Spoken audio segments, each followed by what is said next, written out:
beloved child, there are doors in your life that cannot be opened by human strength, nor by excessive striving, nor by the weary persistence of knocking and anxious effort. There are doors that open only in my appointed time, by my hand. According to my wisdom, you have stood before many paths that seemed as though they would lead you to what you needed. You have hoped and then been disappointed. You have wondered whether opportunities passed you by without ever stopping. I know that feeling. I have seen the moments when you tried to force a door open out of fear that if you did not act immediately, everything would be lost forever. But listen closely. What I have for you does not require you to break it open in panic. What I have prepared is not subject to the randomness of this world. When I open, no hand can shut. When I establish, no opposing voice can overturn. When I call you to step forward, my grace itself will make the way clear before you. As it is written, behold, I have set before you an open door, which no one is able to shut. Revelation 3:8. That door does not stand upon your perfection, but upon my faithfulness. Yet before you become consumed with the doors before you, I want you to recognize a deeper door that is opening within your soul.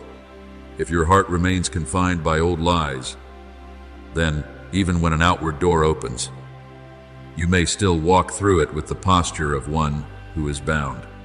If you continue to believe that you are not enough, not worthy, unable to go further, unable to become who I have called you to be, then no external opportunity can heal the inner captivity.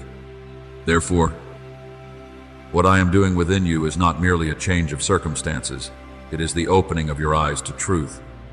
You will know the truth, and the truth will set you free. John 8:32.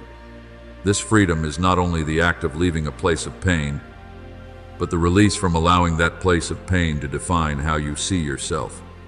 When you begin to see yourself through my eyes, you will no longer live under the shadow of old accusations. Perhaps you have listened for too long to voices that made you feel small.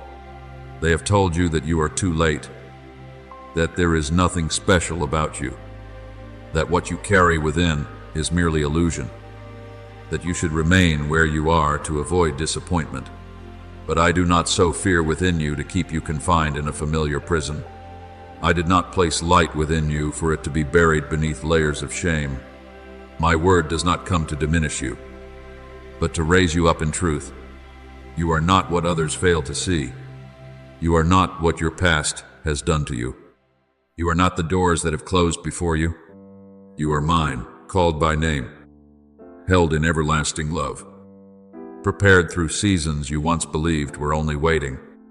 And when that identity becomes clear within you, you will walk differently, not in pride, but in steadiness, not in haste, but in certainty, not in self-exaltation, but shining with the awareness of whom you belong to.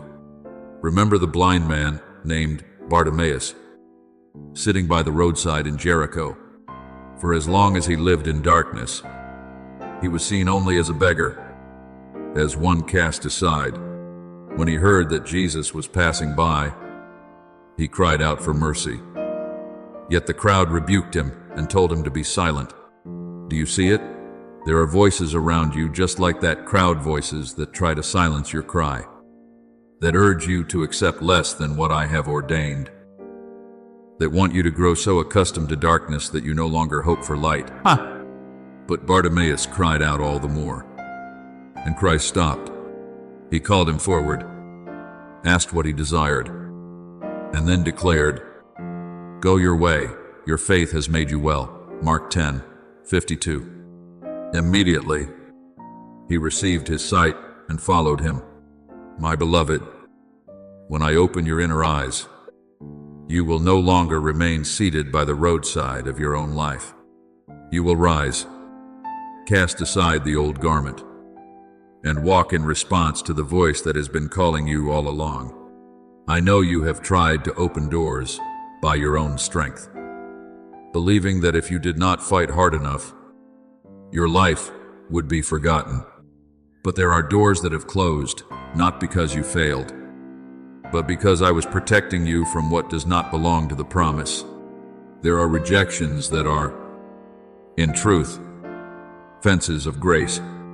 There are delays that are, in truth, mercy, rearranging the appointed time.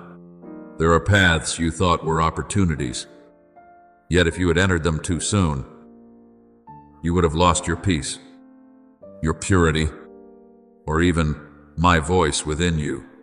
Therefore, do not keep weeping before the doors I have not opened. Trust that your Father does not close a path without knowing exactly where He is leading you. If I hold you back, it is not abandonment. If I ask you to wait, it is not denial.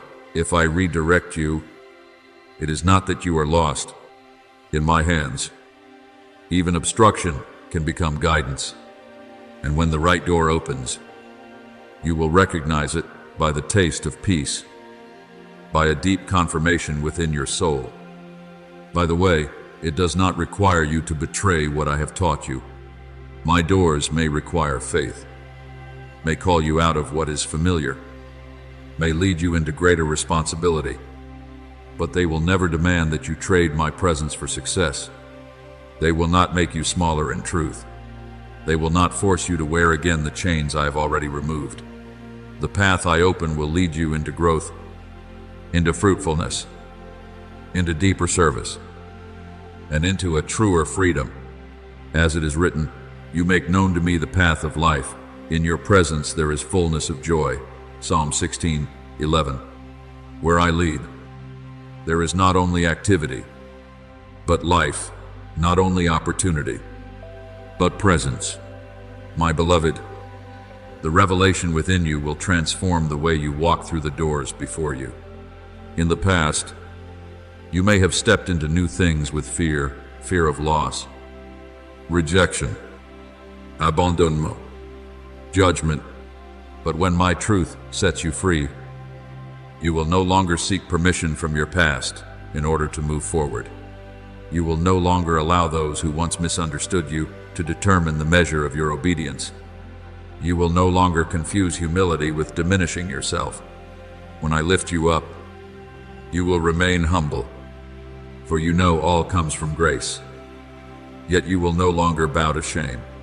You will understand that you do not create your worth, nor must you strive to prove it. Your worth has already been sealed in my love, and from that place, you can walk with a free heart. Let me break within you the false narratives you have believed for too long, the story that you will always remain stuck, that others will move forward while you only watch, that because you have suffered, you cannot carry life, that because you have been weak, you cannot be entrusted with more. No, my child, I am the one who called Lazarus out of the tomb when all believed it was too late, and my voice still holds the authority to call life out of what the world has declared finished. When Jesus said, Lazarus, come out, John 11:43, the stone had to be moved. The grave clothes had to be removed, and what seemed bound to death had to rise before the power of life. I am also calling forth the parts of you that have been buried under disappointment, delay, lies, and fear. Come out into my light. Therefore, prepare not only your feet to walk through the door, but your heart to live as one who has been set free.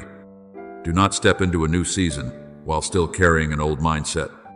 Do not receive what I open while still seeing yourself as an outsider. Do not stand before grace while still wearing the garment of shame. I am opening outwardly, but I am also opening within. I am opening the way, but I am also opening your eyes. I am opening your future, but I am also revealing your true identity in me. This is not merely a new opportunity, it is a spiritual transformation, where you learn to walk no longer under the shadow of the past, but under the light of truth. My beloved, when the door I open appears before you, step through it with a gentle heart and steadfast faith. Remember that you did not arrive there by chance, nor will you sustain it by your own strength. I am the one who opens, the one who sustains, the one who leads, and the one who completes. Stay closer to me than to any opportunity. Love my voice more than any success, and guard your heart in truth above every human praise. When you see yourself through my eyes, old limitations will fall away. False voices will lose their power, and your steps will regain the lightness of a soul made free. You will walk not as one begging to exist, but as one sent by the Father into what has already been prepared.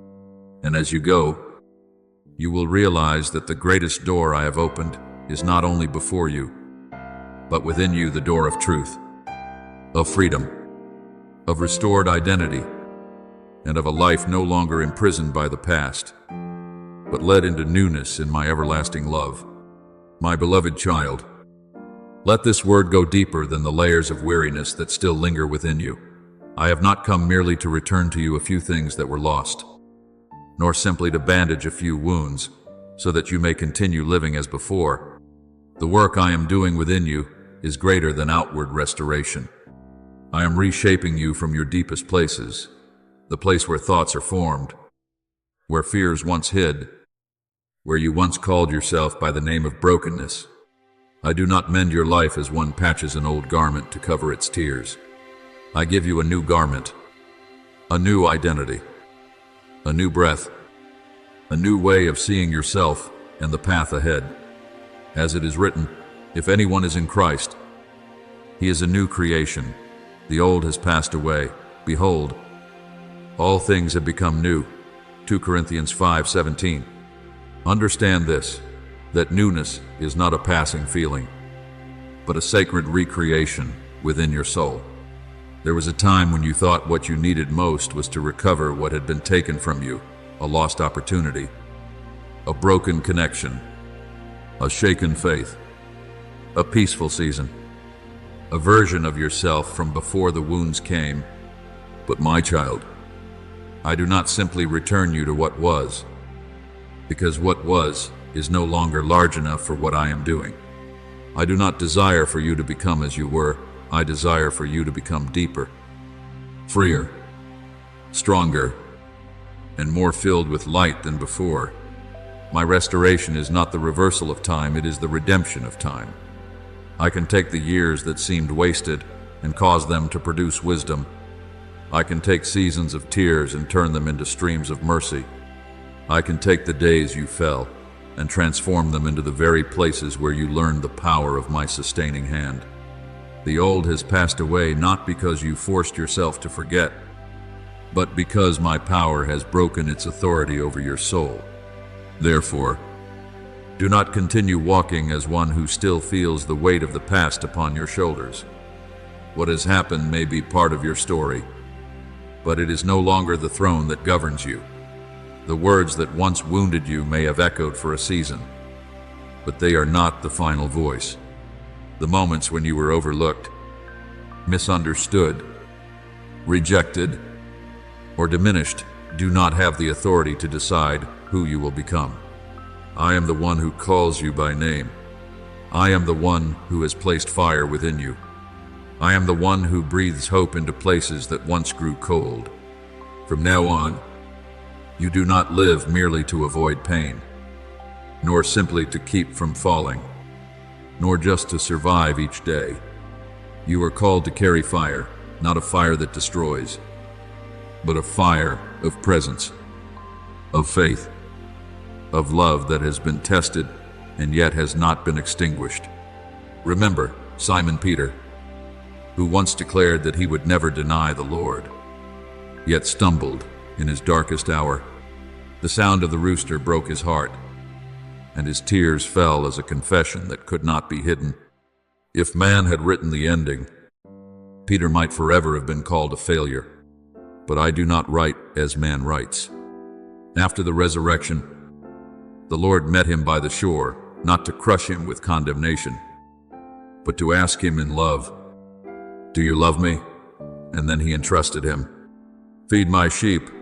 John 21:15-17. Do you see? Grace does not only forgive, grace restores purpose.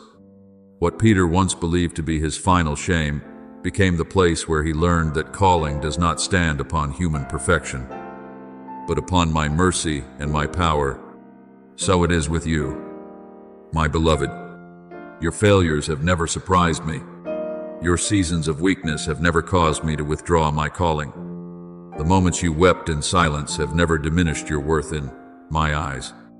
On the contrary, if you allow me to touch those places, they will become the very evidence that I have trained you, not through theory, but through real life. You learned patience, not in days when everything went your way, but in seasons of waiting. You learned trust, not when outcomes were certain, but when all you could do was hold on to my hand. You learned compassion not through ease, but through understanding the ache of a wounded heart. You learned to stand not because you never fell, but because after every fall, I lifted you again. Therefore, as you rise in this season, you do not rise as the same person. There is a strength within you that has passed through fire and was not consumed. There is a faith within you that has been tested but not lost. There is a heart within you that has been softened by tears, yet is no longer ruled by bitterness. There is a discernment within you, born from the times you once walked through confusion, from the moments you trusted what should not have been trusted, from the lessons that taught you that not every strong voice is mine, and not every open door is the path I have set before you. This maturity was not given by the world, it was formed in the hidden place, where I worked within your soul patiently, like a refiner, purifying silver in the fire until his own reflection appears. Perhaps you still ask, why me? Why have I had to walk through so much? Why have you placed within me a calling that feels greater than my strength? My beloved, let that question be transformed. Do not ask it from insecurity, ask it with holy wonder. Not why me as one who doubts their worth, but Father, what do you desire to do through my life? I chose you before you fully understood yourself. I saw you before seasons of pain tried to cover your light.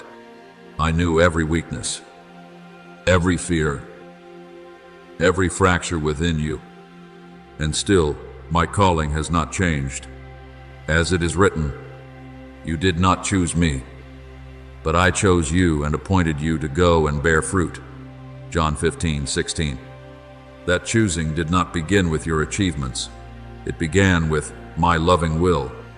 When I choose, I do not choose and then abandon. When I call, I do not call and then leave you to find your way in the dark. When I entrust you with a portion, I also prepare you for that portion through paths you do not always understand at first. David was anointed king while still a shepherd boy. Yet before the throne came the fields, the lion and the bear, Goliath, the caves while fleeing from Saul, and many years of learning to trust me before the promise took form. Those seasons were not a detour, they were the training ground for the throne. You, too, have your fields, your hidden battles, your caves, but I do not waste any place you have walked through. Every season can become a lesson, a refining, a preparation for what I will entrust to you when the time comes. Therefore, do not look at past storms as evidence that you were forgotten. See them as places where I preserved you in ways you are only beginning to understand. You have not been overlooked in my plan. You are not late to the promise. You are not an extra in the story of the kingdom. I have placed within you something no one else can carry in the same way. Your portion may seem quieter than others, but it is no less precious. Your path may be longer than you expected, but it is not meaningless. Your preparation may have been more painful than you wished, but it has made you deeper, truer, gentler, opri, and stronger. In my hands, the seasons you thought were delays were often the seasons where your roots were driven deep. My beloved, receive the new identity I am placing upon you. You are no longer defined by what you have lost. You are defined by the life I have placed within you. You are no longer one weighed down by the past, unable to lift your head. You are one lifted up to carry hope into dry places. You are no longer standing on the sidelines wondering whether you belong. You are one invited in, equipped, sustained, and sent. Let your mind be renewed. Let your eyes see through my light. And let your steps move with the confidence of one who knows that your life is not self-made, but led by your Father. And as you continue to walk, remember that I go with you. I am before you to open the way, beside you to sustain you, and behind you to heal your past steps and guard you from being pulled back into what I have already brought you out of. You do not need to prove yourself worthy of the calling. You only need to remain in me and be faithful with what I have placed in your hands today. I will strengthen you when you grow weary. I will teach you when you do not yet understand. I will correct you when you stray. I will comfort you when you are in pain. And I will complete what I have begun. For this work did not start by your strength, nor will it end by your strength. It began in my love. It is sustained by my grace, and it will bear fruit in the season I have appointed. So rise, my child, not as one striving to become strong, but as one who has been renewed from within. Let the past remain in its rightful place, not a throne, but a testimony. Let what you have endured no longer be a burden upon your shoulders, but become oil in my hands to anoint your calling. Walk with fire, yet also with humility. Carry hope, yet also with compassion. Bring life, yet always remember that the source of that life is me. You have been chosen, prepared, renewed, and brought forth not to return to what was, but to become who I saw in you before the beginning, a witness of grace, a light of hope, a soul restored to reflect the unfailing love that never fails. My beloved, there is an understanding I am preparing to place within you, yet it is not like the knowledge you gather from books, from the words of others, or from experiences you have walked through by your own strength. Those things have their value within their limits. But what I am about to ignite in your mind and soul belongs to a deeper realm. It is a wisdom that does not merely add to what you know, but changes how you see. It does not only give you answers, but opens your eyes to the principles behind the answers. It does not simply help you understand circumstances, but enables you to discern my hand at work within what once seemed disconnected. There were things you once saw but did not understand, heard but could not discern, passed through without grasping their meaning. But when my Spirit brings illumination, what was vague will begin to take form. What was tangled will be set in order, and the pieces you once thought were random will reveal themselves as part of a greater design. My beloved child, I want you to remember that true wisdom does not begin in the noise of a proud mind, but in a humble heart that knows how to ask. My word has declared, if any of you lacks wisdom, let him ask of God, who gives to all generously and without reproach, and it will be given to him. James 1:5. Do you see? I do not rebuke you for not knowing. I do not turn you away because you still need to ask. A true child does not need to pretend to understand everything before the Father. You may come to me in simplicity and say, Father, I do not know how to see this. Please teach me. And in that honest prayer, I will open for you a light that does not make you proud, but brings you peace, a light that does not lift you above others, but causes you to bend lower with deeper compassion. Therefore, when I give you insight, do not use it as a throne to elevate yourself above souls who are still searching.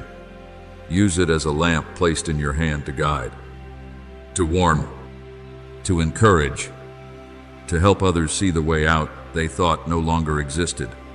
The wisdom that comes from me always carries the fragrance of holiness. It does not harden your heart. It does not cause you to despise the weak. And it does not make you speak truth with coldness. My wisdom holds both light and love. It carries discernment and kindness. It knows what is right and also how to touch people with grace. As it is written in James 3:17, the wisdom from above is first pure, then peaceable, gentle, open to reason, full of mercy and good fruit. Let these marks guard your heart, so that what you receive is not mixed with pride. I will lead you into deeper layers of truth, not so that you may store revelation like a closed treasure, but so that you may walk rightly in the new season. There were things you once did not understand because the time had not yet come. There were doors you once stood before too early, and so you heard only silence.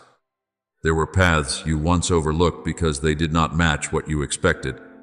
But when I open your eyes, you will see that not everything that closes is an ending, and not every delay is a denial. There are doors I keep for the appointed time. There are paths I conceal until your heart is steady enough to walk them without losing yourself. And when I declare, behold, I have set before you an open door, which no one can shut, Revelation 3:8, understand that what I open does not require you to break through in anxiety, nor can it be closed by any opposing hand when my time has come. But, my beloved, do not desire the door and forget the one who opens it. Do not seek answers and forget to remain with the one who is truth. Do not long for a new place while neglecting to anchor your heart in the unchanging love that has always held you. Before I entrust you with greater things, I want you to be rooted more deeply in a foundation that no power can shake. You are loved. Not loved only when you are strong. Not loved only when you are right. Not loved only when you accomplish beautiful things. You are loved because you belong to me. And if you are not anchored in that love, even wisdom, doors, gifts, and calling can become burdens that drive you to prove your worth. But in my love, you do not serve to be accepted. You serve because you have already been embraced. Remember Solomon at the beginning, when he was given a responsibility far greater than his own strength. When I appeared to him and asked what he desired, he did not ask for wealth, nor for the lives of his enemies, nor for personal glory. He asked for an understanding heart to govern the people and to discern between good and evil. That request pleased me, for it did not come from ambition, but from the awareness that no one can carry a sacred responsibility without relying on wisdom from above. I granted him extraordinary wisdom, yet you also see that wisdom must always be guarded in reverence for me. Therefore, when I give you light, draw your heart even closer to me. Knowledge must never be separated from worship, or it may become a path toward pride. But when knowledge remains within love, it becomes a pure stream that nourishes many.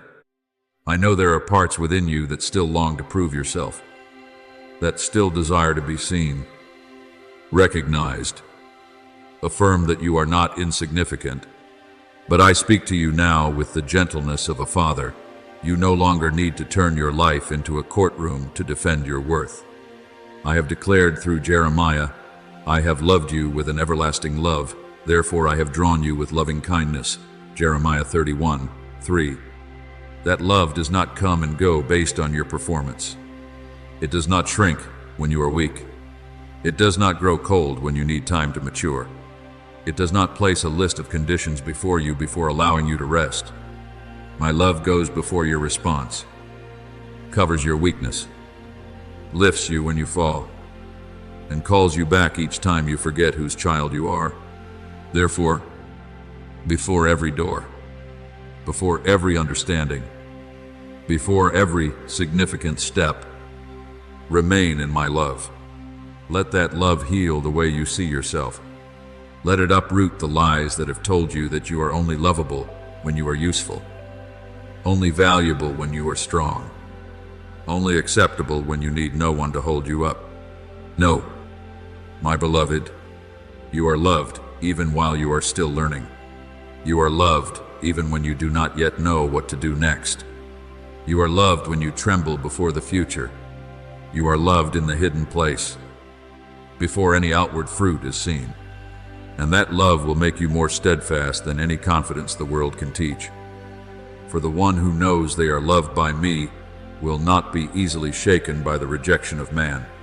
From that foundation, I will shape you into a humble guide for those who are still walking in darkness.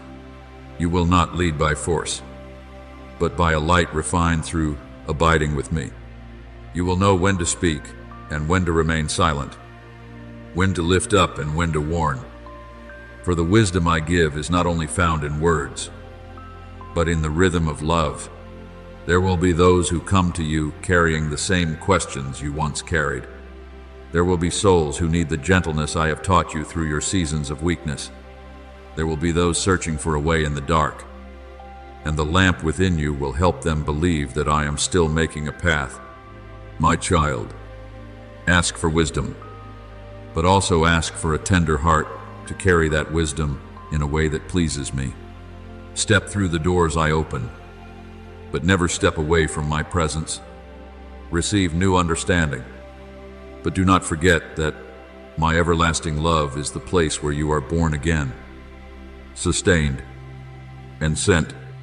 I am illuminating your mind, deepening your soul, and preparing you for what you have not yet perceived. But above all, I am drawing you closer to my heart, so that you may know this. Before you understood, you were already loved. Before you accomplished anything great, you already belonged to me.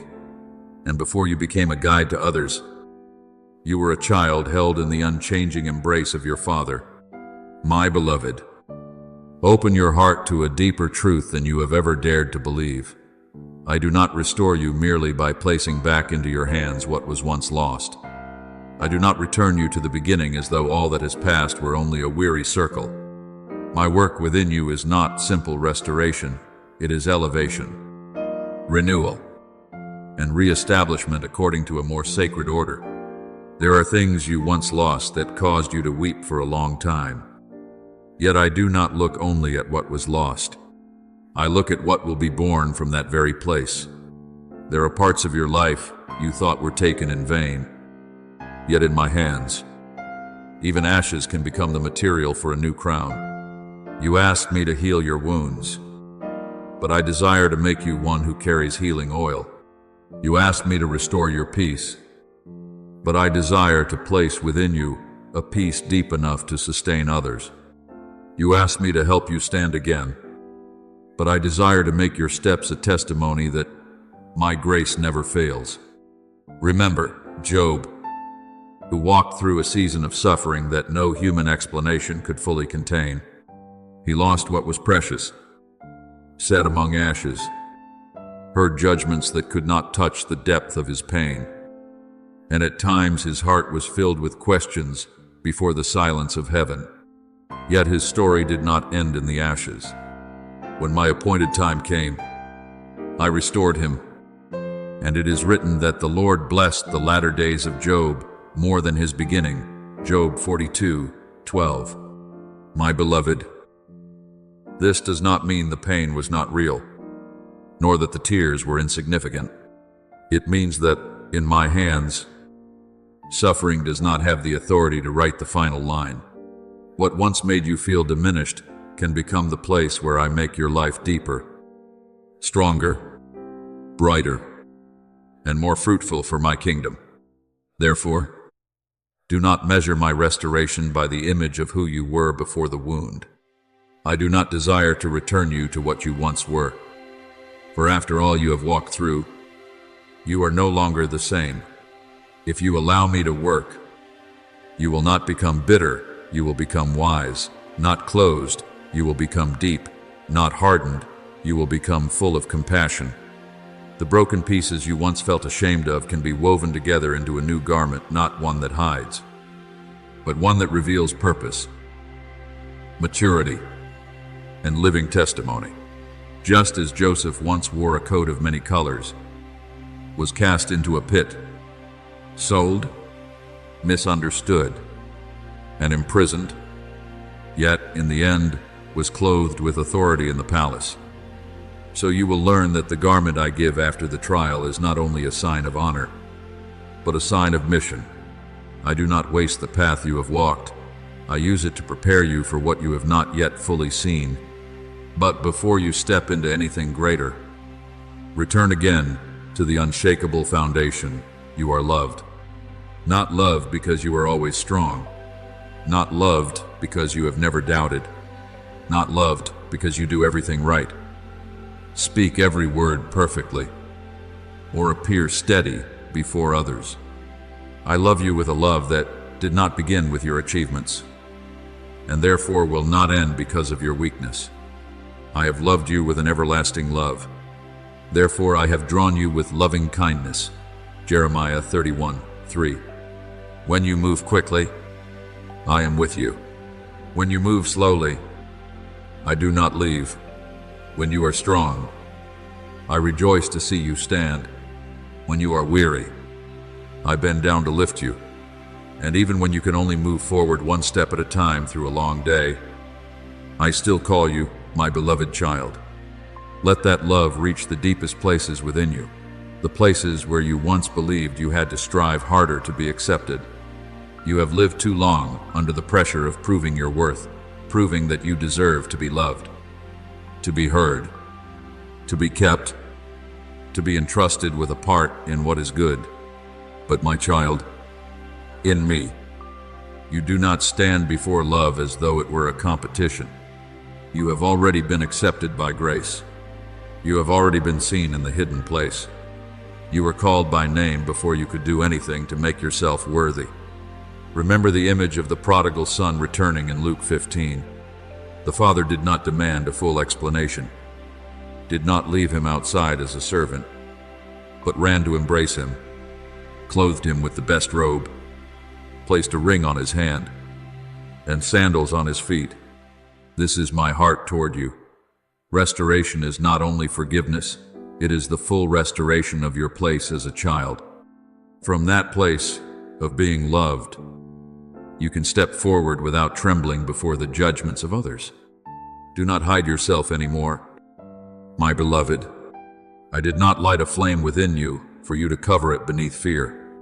I did not place within you compassion, understanding, a story, hope, and holy fire for you to bury them beneath layers of shame. My word declares, arise, shine, for your light has come, and the glory of the Lord has risen upon you. Isaiah 60:1. This is not a call to exalt yourself, but an invitation to stop hiding the light I have given you. To shine does not mean to display yourself. It means to allow my presence to be seen through your truth, your gentleness, your courage, and your faithfulness.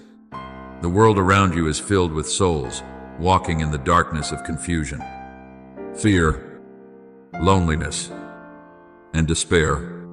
Some smile outwardly, while inwardly they are weary. Some say they are fine while their souls are dry. Some do not need a long teaching. They need to encounter someone who has been healed enough to carry peace near them. You are not called to stand above them, but to stand near them with my light. That light does not come from your superiority, but from my presence within you. When you know that you have been lifted from a low place, you will not despise those who are still falling.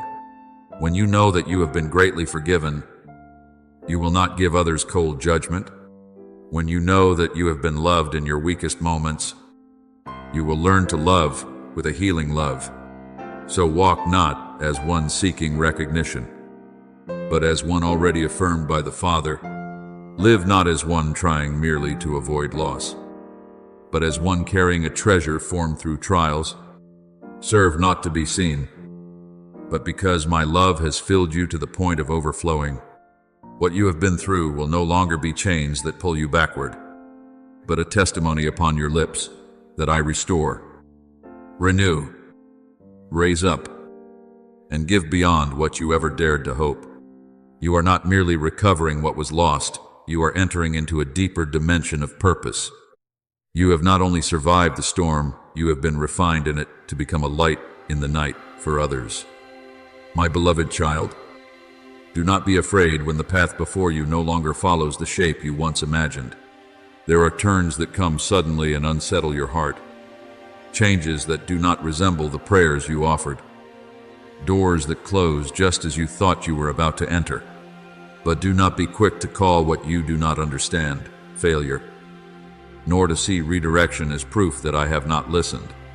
I hear you in every prayer, every sigh, every silent tear. It is simply that I see farther than you see, understand deeper than you understand, and love you too much to give you something that appears right but does not truly belong to you. As it is written, a man's heart plans his way, but the Lord directs his steps. Proverbs 16:9. You may plan according to your present understanding, but I lead you according to eternal wisdom. At times, what you thought was the wrong direction is the very path I use to lead you out of places that no longer nourish your soul.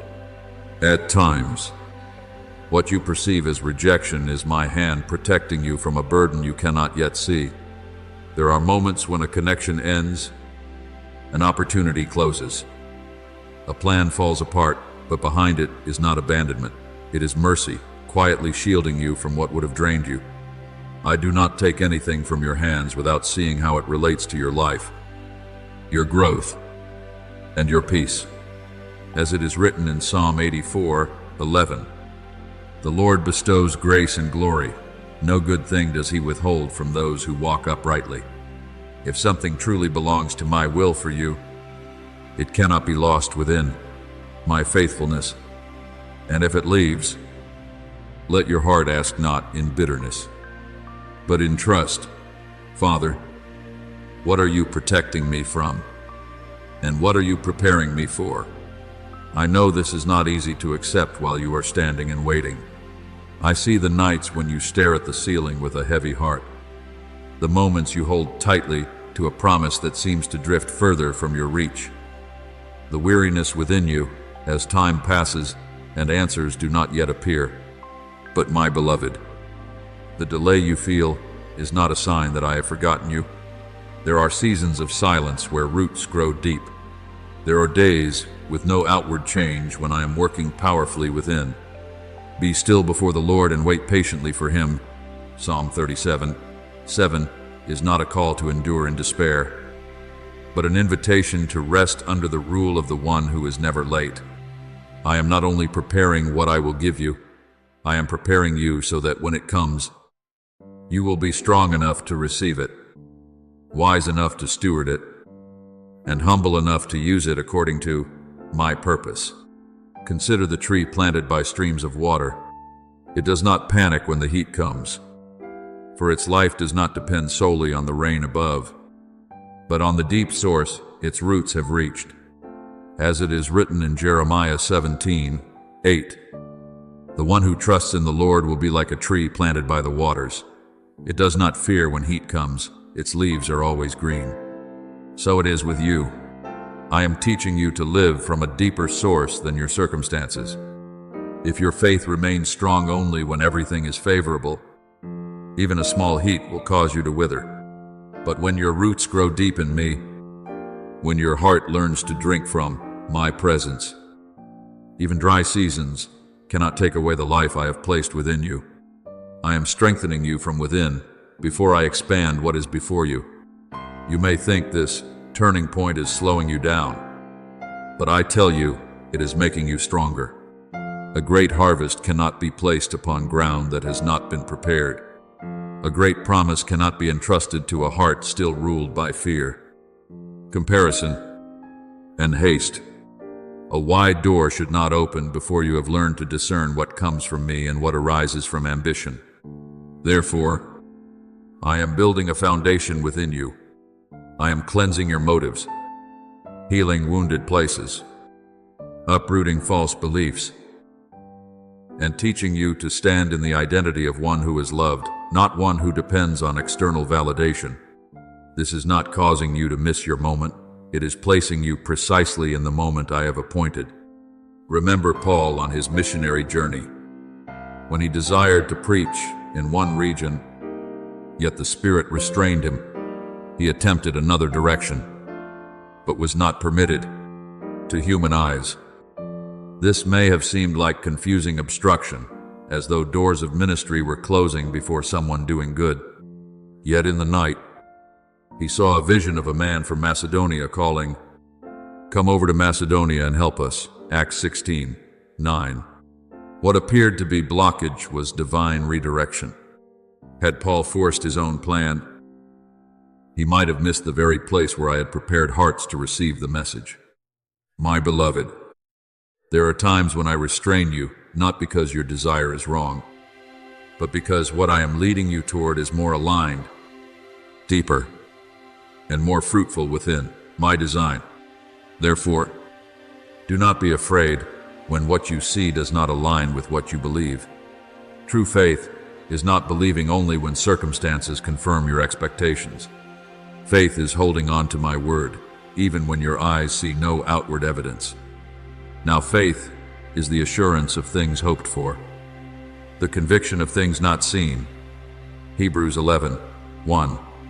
You do not walk by a complete map, but by the voice of the one who leads you. You do not live by emotions that shift each day, but by my unchanging promise. For we walk by faith, not by sight. 2 Corinthians 5:7.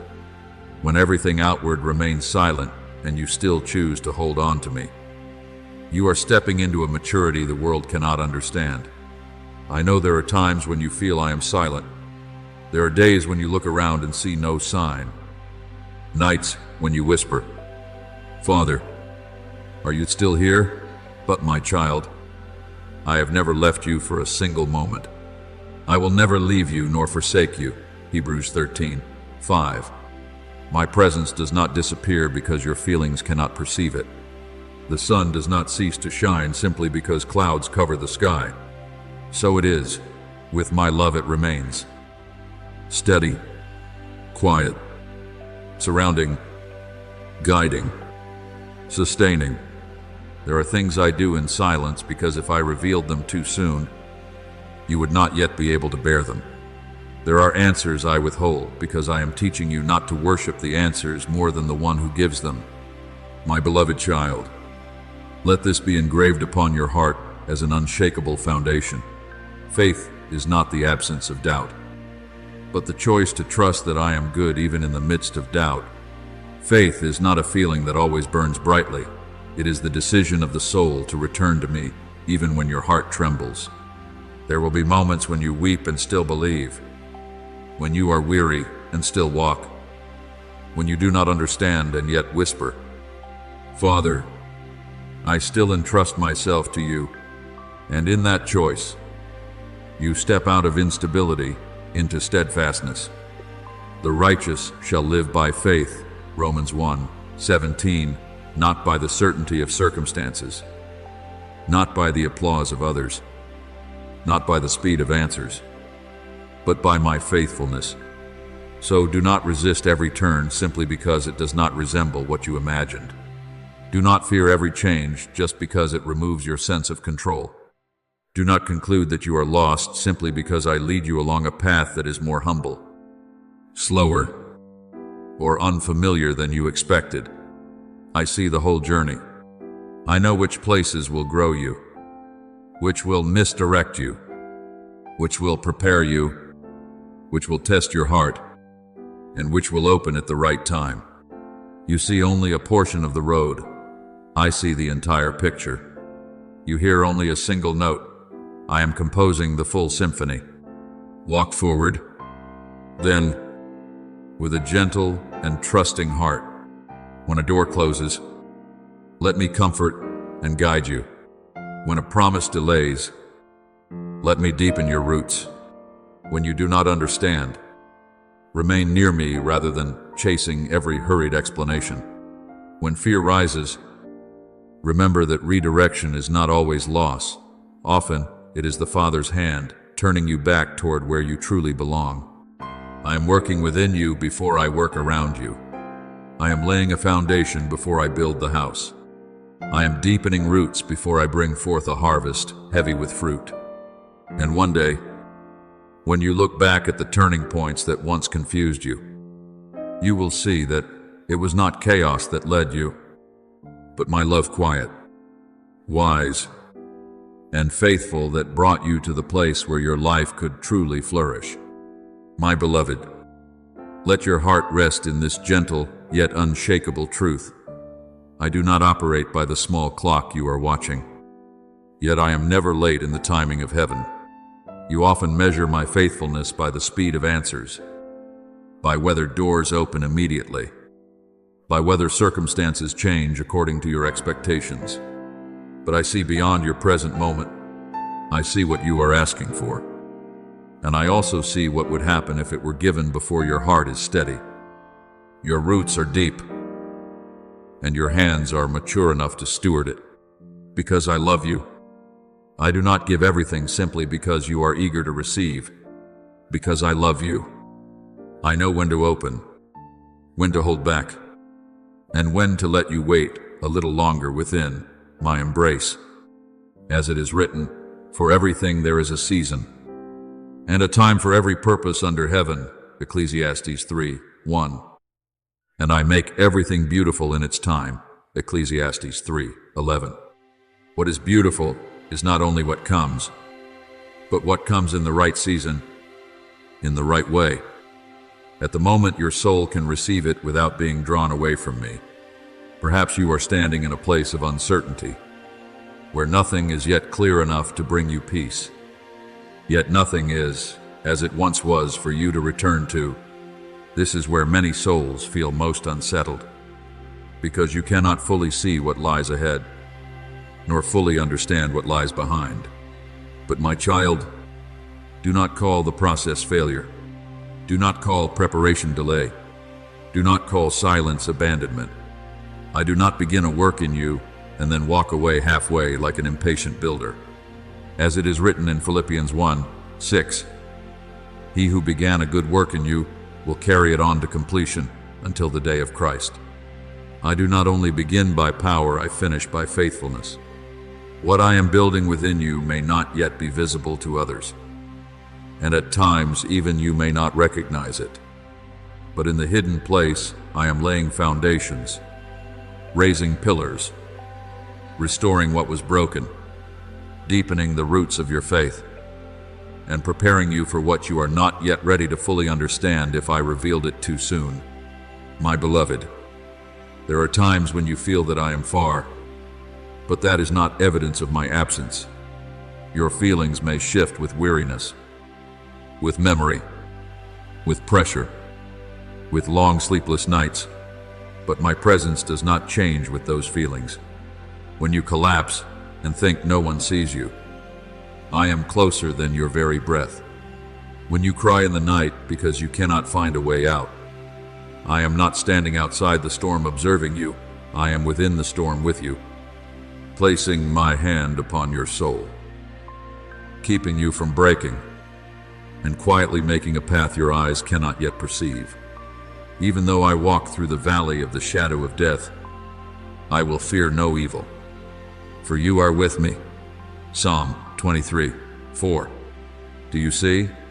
The promise is not that you will never walk through the valley, but that in the valley, you will never be left alone. My rod and my staff are still comforting you, even when the surroundings have not yet changed. Remember Daniel, who prayed and fasted, seeking understanding, yet the answer did not come immediately in the way human expectation would desire.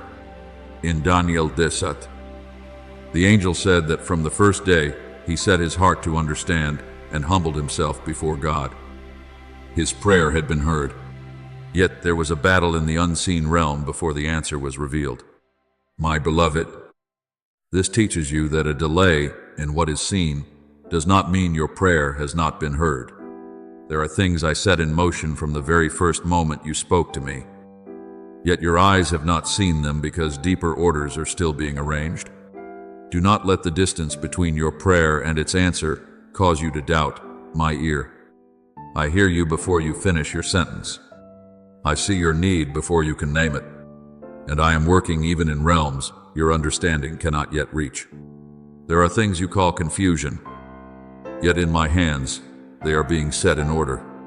There are pieces you believe are misplaced, yet I know the position of each one. You are only looking at the underside of the tapestry, where the threads cross in ways that seem tangled, while I see from the finished side, where every strand, even the darker ones, forms a pattern of grace. You have wondered why a certain door closed, why an encounter came and then passed, why an opportunity that seemed near suddenly disappeared, why time stretches as though everything were suspended. But one day, when I allow you to look back with eyes that have matured, you will see that it was not chance that led you, but my hand. The doors that closed protected you. The unexpected turns redirected you. The long seasons of waiting deepened your roots. The things you did not understand taught you to trust me beyond your understanding. So do not let uncertainty shake the foundation upon which you stand. Uncertainty does not have greater authority than my promise. Time does not have the power to erode what I have planted. If you continue to bring your hope into my presence, you do not need to rush like one who fears being left behind. What I have for you cannot be taken from you when you abide in me, nor do you need to force yourself to understand every detail before moving forward. A child walking with their father does not need to know every turn in the road. It only needs to trust the hand that holds it. Trust in the Lord with all your heart, and lean not on your own understanding. In all your ways acknowledge him, and he will direct your paths. Proverbs 3:5-6. I am not asking you to become the controller of your future. I am inviting you to become one who trusts their Father. I am working within you before I work around you. This may make you feel as though everything is slowing down, but it is in truth my mercy. A house that rises high must have a deep foundation. A great harvest requires strong roots. A weighty calling requires a soul anchored firmly in love. If I were to bring you into something great while you are still shaken by small things, that greatness would become a burden rather than a blessing. If I were to give you what you ask for while your heart still fears losing it, you would hold it in anxiety rather than in peace. Therefore, I am making you steady. I am teaching you to release what must be released, to wait for what must be waited for, to step when I say step, and to be still when I say be still. This is not delay meant to wound you. It is preparation so that you may stand firm when what I give is revealed. My beloved, you are not alone, not forgotten, and not outside my plan, even when you do not know where you are in the journey. I know exactly where you stand within my process. I see who you are becoming, not only who you are struggling to be now. I see a version of you that is more healed, more profound, stronger, gentler, and filled with light. And I lead you not to make you lose yourself, but to bring you back into the identity I placed within you from the beginning.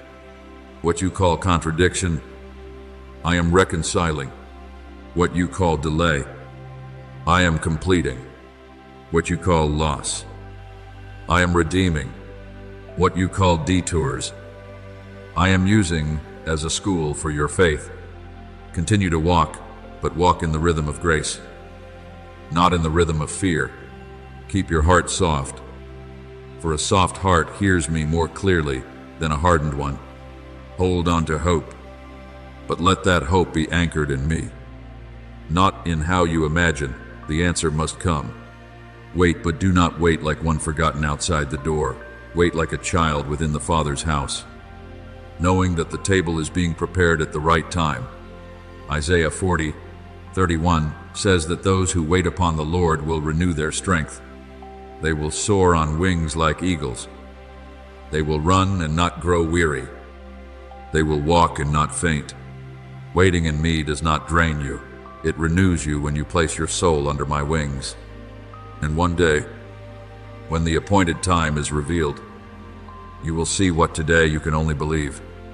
You will see the pieces come together with a beauty that silences your heart in wonder. You will understand why I held you back, why I redirected you, why I allowed certain things to close, why I did not answer in the way you once asked, but instead gave something deeper than you dared to hope. In that moment, you will know that no step in my hands is meaningless. No season is wasted. No tear is forgotten. No path is beyond redemption. All of it has been my love, leading you home, not only to a place of outward peace, but to the place where your soul rests in me, knowing that you are held, loved, guided, and completed by the one who has never failed in anything he has promised. My beloved child, I have heard the quiet question you have often hidden beneath your silence. Why did I not come sooner? Why did I not prevent that moment before it wounded you? Why did I allow you to walk such a long road when a single word from me could have changed everything? I do not rebuke you for asking, for I know that question does not come from rebellion, but from a heart that has grown weary in waiting, that has tried many times to understand what is beyond its grasp. But my child, let me lift your eyes beyond the perspective of a single moment. There are miracles that do not come instantly, not because my power is lacking, nor because my love has grown cold, but because I am doing a deeper work than what you asked for. You asked me to change your circumstances, but I desire to renew your entire being. You asked me to open an escape, but I desire to build within you a faith strong enough that when you step out, you will not return to the old chains. You asked me to remove the storm, but I desire to teach you to recognize that I am the one who remains with you, even in the midst of the storm. There are seasons when you feel as though you have been left in the fire, yet that fire is not permitted to consume you if I am standing in it with you. Job once said in his anguish, "When he has tested me, I shall come forth as gold." Job 23:10. Gold is not refined in ease, but in heat that reveals what does not belong to its true nature. So it is with you. These seasons of waiting are not meant to humiliate you, but to separate from you the fears, dependencies, and false perceptions that once made you believe you were only safe when everything was under your control. I am shaping your faith so it no longer depends on fleeting emotions. I am teaching your heart to love me, not only when answers come quickly, but also when the path remains unclear. I am building between you and me a bond that cannot be shaken by time, worn down by silence, or broken by what you do not yet understand. My ways are not always easy to explain through human reasoning, yet they always carry the nature of love and wisdom. You see a closed door and think you have been rejected. I see what lies beyond that door and know that if you entered too soon, your soul would be strained by what you are not yet ready to bear. You see delay and think the promise is drifting away. I see the roots of faith quietly growing deep within you. You see a detour and think you are lost. I see a path being redirected to protect you from valleys your eyes cannot yet perceive. All things work together for good to those who love God, Romans 8:28. Does not mean everything is easy. It means that, in my hands, nothing has the power to become meaningless if you continue to abide in me. My beloved, remember that I do not only stand before you to call you forward. Often I stand behind you to shield you from what you do not even see. There are dangers you never encountered because I stopped them before they reached you. There are wounds you did not have to carry because I quietly redirected your steps. There are things you call loss that are, in truth, protection. There are people who left your life and caused you pain. Yet had they remained, they might have drawn you away from the peace I am restoring in you. There are plans that fell apart and made you weep. Yet, had they succeeded according to your desire, they might have led you to a place where your soul would be depleted. I do not love you halfway. I know what is good for you, not only for today, but for the person you are becoming. I have seen every tear you have shed, even the ones you quickly wiped away before anyone noticed. I have heard the broken prayers you could not finish when strength failed you. I was there in the nights when you turned your face into the darkness, trying to keep yourself from breaking apart. As it is written, you have kept count of my wanderings, put my tears in your bottle. Psalm 56:8. Before me. Your tears are not something shameful. They are the evidence of a heart that is still soft, still calling out, still unwilling to let bitterness take the throne. Not a single moment of pain has been forgotten. I am gathering even the things you do not know what to do with, even the parts you once tried to bury, and weaving them into something better than your present understanding. Remember Lazarus, whom the Lord loved, yet who still lay 4 days in the tomb before the voice of Christ was heard. Martha and Mary grieved and said that if he had come earlier, their brother would not have died. In their eyes, it was too late. The body was cold, the tomb sealed, hope shut behind a stone. But Christ is never late according to heaven's time. He stood before the tomb and said, Lazarus, come out. John 11:43. What was declared finished had to respond to the voice of life. The grave clothes had to be removed. The stone had to give way to glory. Do you see? I am not limited by human conclusions, where people say it is too late. I can still speak life, where you believe everything is ended. I can open a revelation that makes you know it was I who have acted. But look deeper still. The resurrection of Lazarus was not only for the joy of a family, it was the revelation of God's glory. What I am doing in your life is the same. I do not act to feed your pride, nor restore you so that you may exalt yourself above others, nor open a way for you to forget the one who led you through the darkness. I act so that my love may be known, so that your heart may be drawn closer to me, so that those who look upon your life may see that grace still has the power to call life out of what seemed dead. What you thought was lost can be redeemed. What you believed had ended can be continued. What you thought was buried can be called forth at the right time, not sooner, not later, but perfectly aligned with my will.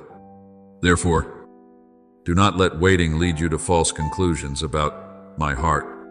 Do not let the passing of time convince you that I have changed my mind. Do not let silence make you think you have been forgotten. I am preparing to reveal my glory in your life, but that glory is not first the noise of outward display, nor a spectacle that astonishes others. It is a deeply personal, intimate, and real touch within your soul. I will show you that you are loved in the very places where you once doubted. I will cause you to stand firm in the very places where you once fell. I will lead you to look back on the long road and see not only tears, but my hand quietly guiding you through every step. My beloved, keep your heart soft before me. Allow me to continue my deep work within you, even when outward signs are not yet visible. Trust that I do not waste your seasons of pain. Do not overlook your prayers. Do not forget the dreams I have placed within you, and do not lose the timing I have appointed. When my hour comes, what must live will live. What must open will open. What must be restored will be restored in a way that glorifies me. You will not simply receive back what was lost. You will come to recognize the God who has been with you through the entire journey. And when you look back, you will understand that waiting was not punishment, but the refining fire of love, not abandonment, but preparation, not silence, but the place where I was quietly weaving a testimony so deep that you will one day declare with your whole being, the Father has done this, and everything in his hands becomes beautiful in its time.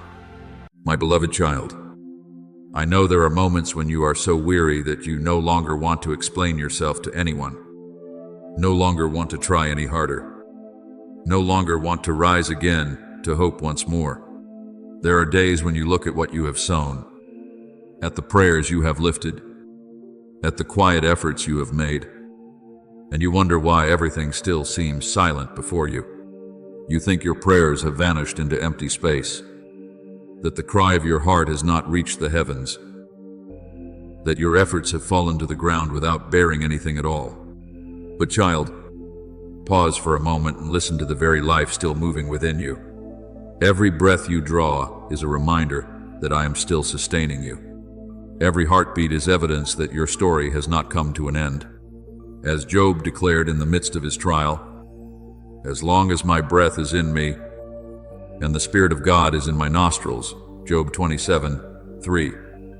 So you must know that this breath is not by chance, but the quiet mark of my preserving hand. I do not always love you through loud displays that draw the attention of the world.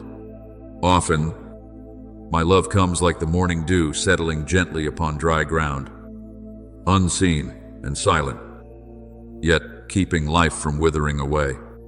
At times, my love appears as just enough strength for you to endure one more day, as a fragile yet real peace within your heart when everything outside remains unchanged, as a word of scripture returning at the exact moment to keep you from letting go. You may not recognize me in these things because your heart is tired, yet I am there. I do not require you to be strong in order to be worthy of my support. I do not stand at a distance waiting for you to recover before drawing near. When you are weak, I come even closer. When you no longer know how to pray, my Spirit intercedes for you with groanings too deep for words. Just as revealed in Romans 8:26, you have never truly been empty as long as I am still breathing life into you. There may have been times when you wanted to give up because you felt you had wandered too far from what is good, or failed too greatly to ever be fully restored. But beloved, do not let shame masquerade as my voice. Shame always urges you to believe that you must hide from the Father, punish yourself, and stand outside the door for a long time before being allowed to return. Yet my love does not operate like the condemnation of this world. I do not see you first through the record of your failures. I see you through the covenant of everlasting love. When you turn your heart toward me, even with trembling steps, even with broken words, even with tears mingled with regret, I still recognize you. I do not confuse you with your past. I do not call you by the name of your wandering years. I call you my child. Remember the son who left his father's house, taking his inheritance into a distant land, wasting what was precious, and eventually falling into the depths of shame and lack. When he sat in his misery, hungry enough to long for the food of pigs, he no longer resembled the one who had once departed with illusions of freedom. Yet it was in that very depth that his heart began to awaken. He did not return in pride, nor with excuses, nor with any sense of entitlement. He returned with a broken heart, confessing that he was no longer worthy to be called a son. But while he was still far off, his father saw him, ran to him, embraced him, kissed him, clothed him with the best robe, placed a ring on his hand, and sandals on his feet. Luke 15:20-22. Do you see? My child, the Father did not define his son's return by the dirt on his garments, but by the love within his own heart. That story is not merely about someone who lost his way. It reveals my heart toward all who return. I do not stand at the threshold with cold eyes, examining every failure before allowing you to come in. I do not require you to recount every distant step just to deepen your shame. I run to you in compassion. I cover you with the robe of dignity. I place once more upon your hand the ring of sonship. I put sandals on your feet so you will no longer walk as a hired servant in the fields, but as one who belongs in the Father's house. My beloved, your return is not measured by how far you have gone, but by whether you turn your face back toward me. One sincere step in my direction can break through years of distance within your soul. Therefore, do not allow the enemy to use your past as a wall between you and me. Do not say that you must perfect yourself before you can come back. The prodigal son did not return because he was clean. He returned to be embraced and restored. So it is with you. Do not wait until your heart is no longer troubled before you come to me. Do not wait until your tears are gone before you pray. Do not wait until you feel worthy before you open your heart. Come as you are, in your weakness, in your weariness, when all you have to offer is a sincere heart, a broken and contrite heart. O God, you will not despise. Psalm 51:17. I do not reject your brokenness. I transform it into the very place where grace begins again. I know how hard you have tried to keep yourself from falling apart. I see the efforts no one else notices, the silent battles behind your smile, the moments when you urged yourself to be just a little stronger while your heart was already exhausted. But you were not created to save yourself by your own strength. You were created to live in the life that I give. As long as you are breathing, there is still hope. As long as you can call my name, there is still a way back. As long as you feel pain over the distance, it means your heart is not dead. A soul that has become completely hardened no longer longs for the Father's house, but you still long. You still remember. You still ache. You still desire to be held by a love that does not give up. That very longing is the sign that I am still drawing you with cords of kindness. Let me remove from you the thought that silence means absence. There are seasons when I am quiet, not because I have turned away, but because I am holding you in a way deeper than words. The father in the story did not need to deliver a long speech before embracing his son. His arms spoke what words could never fully contain. I, too, embrace you in silence, through the breath still in your lungs, through another day granted to you, through an unexpected word of encouragement, through a small light that touches your mind, through the softening of your heart after months of dryness. Do not overlook these small signs of my love simply because you are waiting for a great miracle. Often, the miracle begins with the fact that you are still being held, so you do not give up. My beloved, I do not want you to remain in the foreign land of shame, nor to build your dwelling in despair simply because you once lost your way. Rise and return not in fear, but in the assurance that your Father is still waiting. I do not ask why your garments are stained with dust before I embrace you. I do not demand that you prove you will never be weak again before I restore you. I only ask that you turn your heart toward me.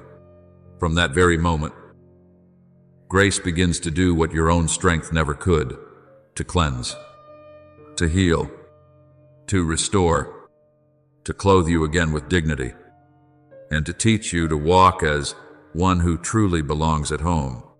Therefore, when you feel like giving up, remember that the breath within you is still my invitation. When you feel your prayers are dissolving into silence, remember that before you speak, I already know your heart. When you feel too far away, remember that the Father ran out while the Son was still at a distance. When you think you have nothing of value left, remember that your worth is not found in what you have managed to hold on to, but in the love I have placed upon you. Return to me in truth without hiding, without pretending to be strong, without carrying a list of achievements to earn acceptance. You were loved before you knew how to respond. You are still loved in your weariness, and you will continue to be loved as I lift you up, step by step, until you no longer live as one wandering, but as a child who has been embraced, restored, and brought home into the everlasting arms of the Father. My beloved, pause in this moment not to be afraid, nor to condemn yourself any further, but so that your soul may hear again the voice of the Father amid the noise that has drawn you too far away. There have been thoughts rushing through your mind like strong winds.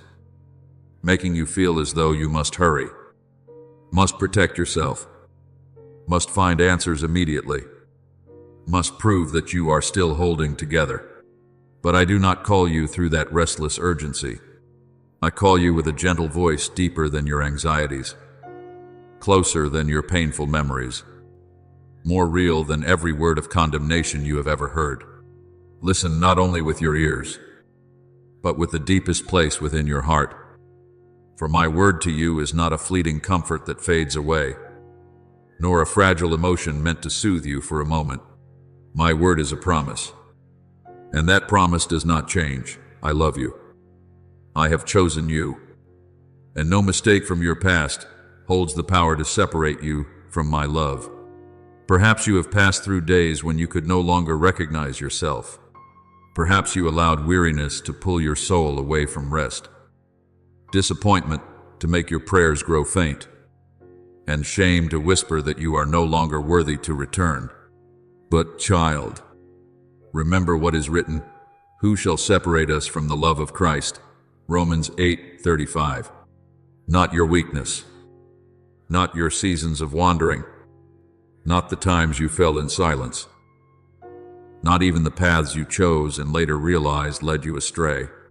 I do not love you with a love that withdraws when you fail to meet an image of perfection. I love you with a love that comes from my very being, a love that knew you fully before you knew yourself. A love not surprised by your fractures, nor powerless before your brokenness. If today you return, you will not encounter a cold gaze waiting to judge you. You will meet arms that have long been open, more patient than your delay, more gentle than your self-accusation, and more hopeful than what you still dare to hope for yourself. You have never been left behind in the way you imagine. You may have slowed down. You may have stopped along the way. You may have turned away out of fear that I would see what you were hiding. Yet I have remained there, never leaving my place as father, never closing the door of the house, never extinguishing the lamp of waiting. While the prodigal son was still far off, the father saw him and ran to embrace him. Luke 15:20. My beloved, I also see you from afar. I do not wait for you to cleanse the dust of the road before allowing you to enter. My embrace is the place where your restoration begins. And now, there is something drawing near to you, a movement in the deep that you have not yet been able to fully name. You sense as though something is touching the threshold of your soul, as though your life stands at a turning point where old decisions are no longer enough to carry you forward. I know this, for nothing in your journey lies outside my sight. This is not a random moment within the chaos of life, nor a fleeting feeling that comes and goes like the wind.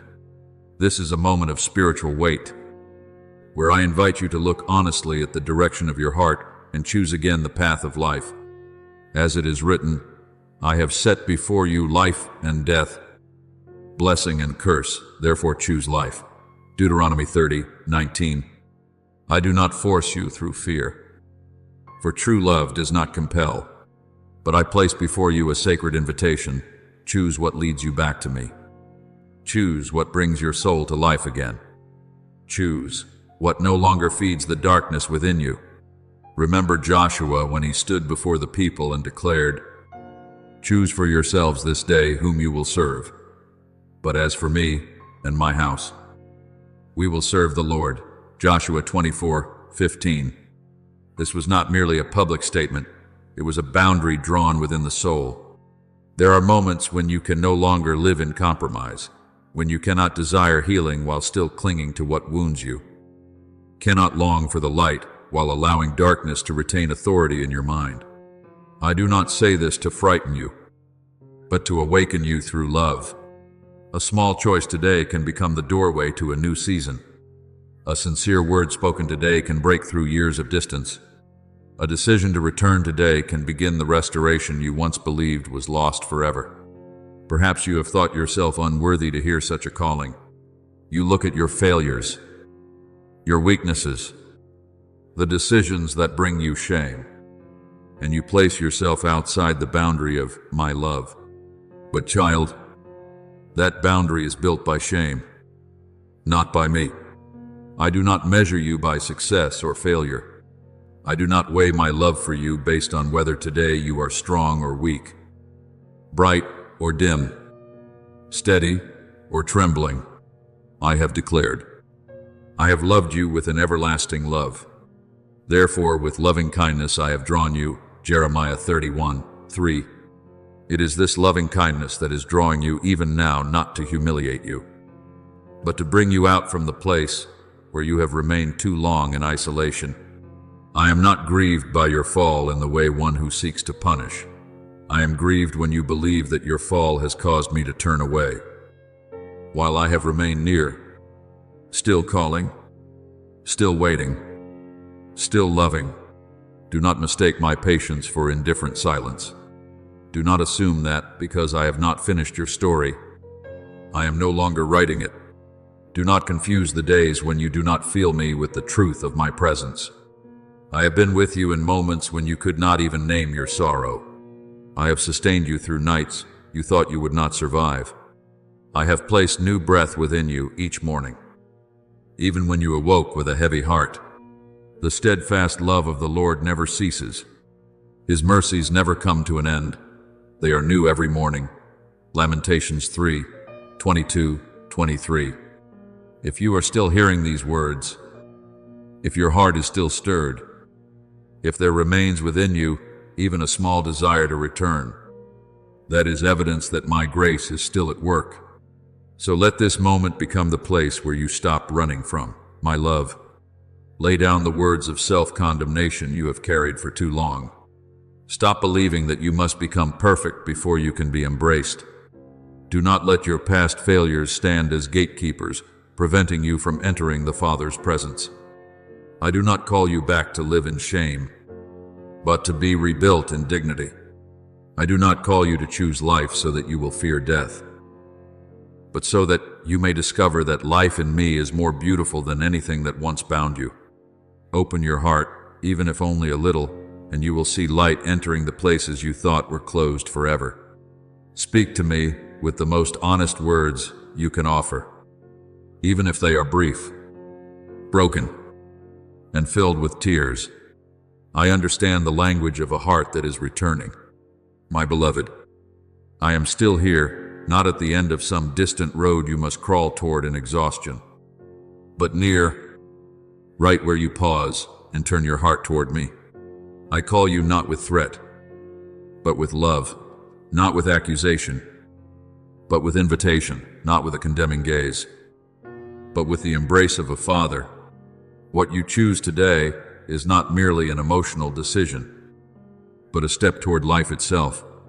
Choose me among the voices that pull at you. Choose the light among the familiar shadows. Choose to return rather than to keep running. And as you take that step, even slowly, even trembling, even uncertain of tomorrow, you will come to realize that I have never left you. I have waited for you with patience, preserved you in quietness, and now I am leading you home to the place where you are loved, restored, called by name, and brought to life again in my everlasting love. My beloved child, even in this very moment, when many voices are competing for space within your heart, let my voice be the one you choose to hear. Not because I wish to place another burden upon you, nor because I seek to frighten you into returning, but because I know which voice leads you to life and which draws you back into the darkness that has become too familiar. There are words that have lingered in your mind for a long time: the voice of shame, the voice of failure, the voice of old memories, the voice of those who never recognized your true worth. They tell you that you cannot rise again, that you have gone too far, that where you are stuck is your destiny. But today, I set before you another word, a word that does not break you further, but lifts you, a word that does not imprison you in the past, but opens the way for your future, a word not only to be understood by your mind, but to be lived out through your soul. When you take hold of my word, the ground beneath you will begin to change. You will no longer stand upon the sinking soil of confusion, where every negative thought pulls you deeper, where every fear disorients you, where every past disappointment causes you to doubt what is good ahead. I am the one who draws you out from that place. As it is written in the Psalms, He also brought me up out of a horrible pit, out of the miry clay, and set my feet upon a rock, and established my steps. Psalm 42. Do you see? My child, I do not merely call to you from afar and ask you to climb on your own. I bend down to where you believe you have no strength left. Place my hand beneath your life, lift you out of the mire, and set your feet upon a foundation you could never create for yourself. That foundation is my truth, my love, my promise, and your identity in me. Do not believe that you are destined to sink. That is not the word I have written over your life. You may have grown accustomed to the feeling of being pulled downward by what stirs within you, accustomed to hoping and then fearing disappointment, accustomed to stepping forward only to retreat because of memories that once wounded you. But familiarity is not always safety. There are places you call safe only because there you are not required to change, not required to confront, not required to believe again. Yet, my child, a cage is still a cage, even when it no longer frightens you as it once did. Darkness remains darkness, even when your eyes have adjusted to its dimness. I am calling you out of that false safety not to expose you to the cold, but to teach you what it means to be led by the hand of your Father. Let me take your hand. Do not refuse me any longer through the defenses that have already wearied you. I know why you have built walls around your heart. I know there were times you opened yourself and were hurt, times you trusted and were disappointed, times you stepped forward and were misunderstood. And so you learned to withdraw so that no one could touch the place of your pain. But the walls you built to protect yourself from harm can also prevent you from receiving healing. I do not come as one who invades. I come as a father standing at the door of your heart, patiently knocking, waiting for you to allow love to enter. Behold, I stand at the door and knock. If anyone hears my voice and opens the door, I will come into him. Revelation 3:20. You do not need to open every room at once. Begin with a single sincere yes, and I will enter with gentleness. I know you have felt abandoned, especially in seasons when no one could understand what you were carrying, yet you have never been outside my sight. I know your name not merely as a sound, but as a covenant.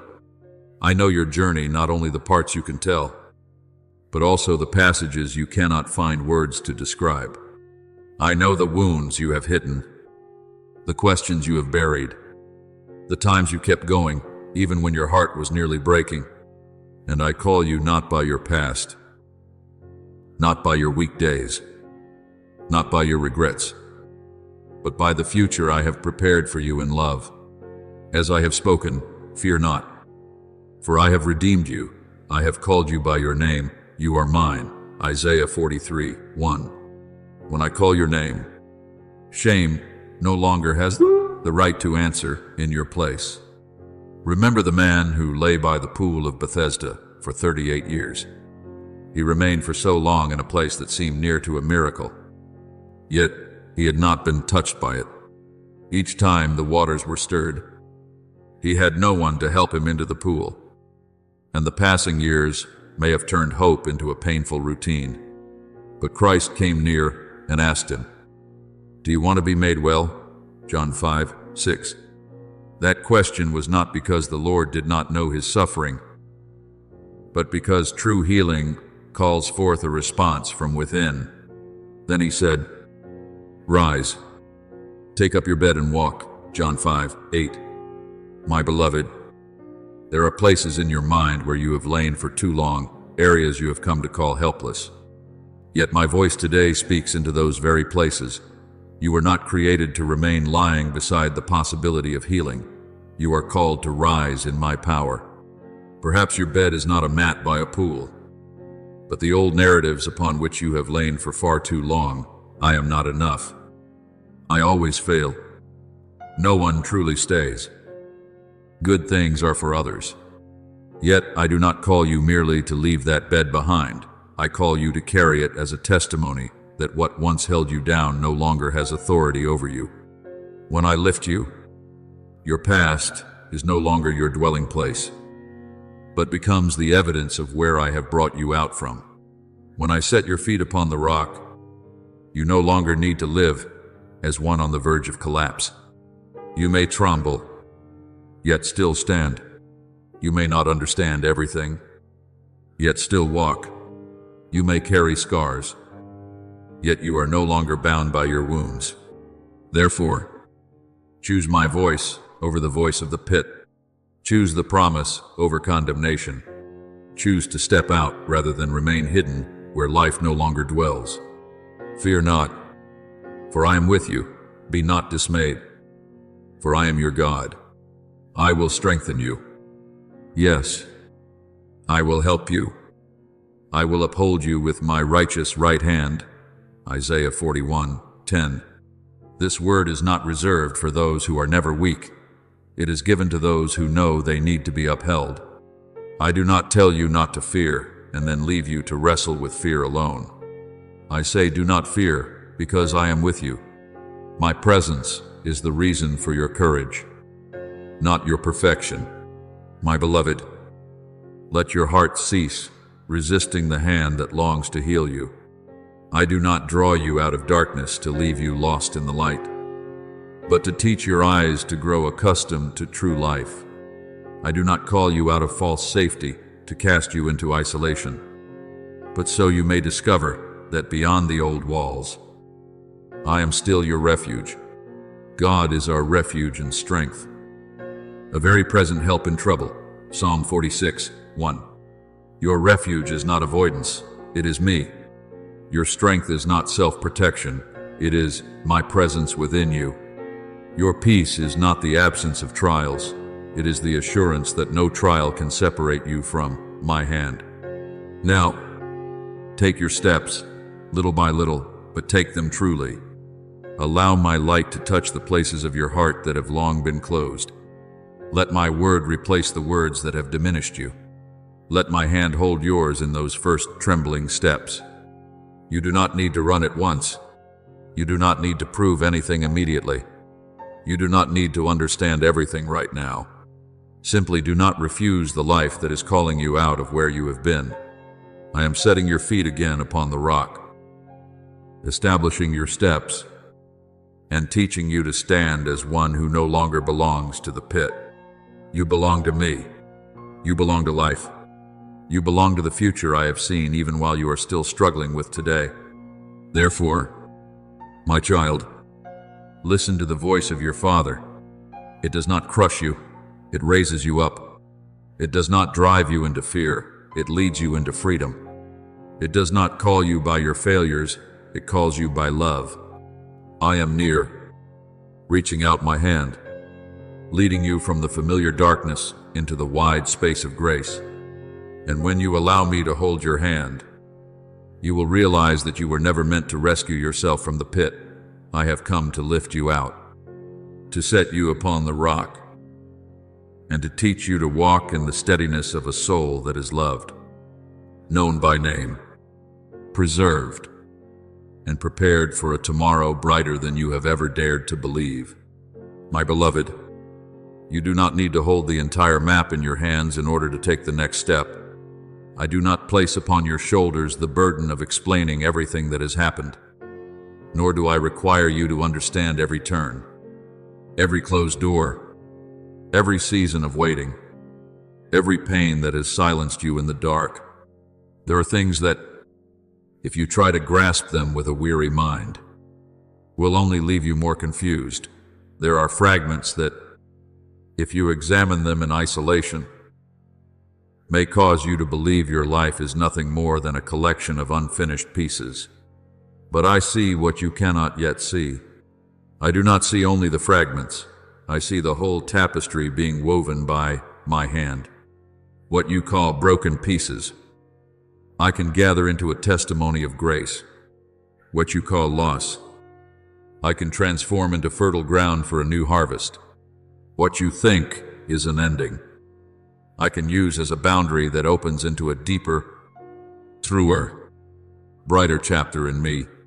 Remember what I have spoken. All things work together for good to those who love God. Romans 8:28. This does not mean that everything you have endured is easy, nor does it ask you to call your pain pleasant.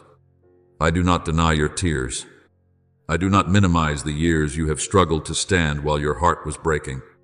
But I am the one who has the power to redeem even what should never have wounded you. In my hands, no detail is wasted. No night is without meaning. No prayer disappears into emptiness.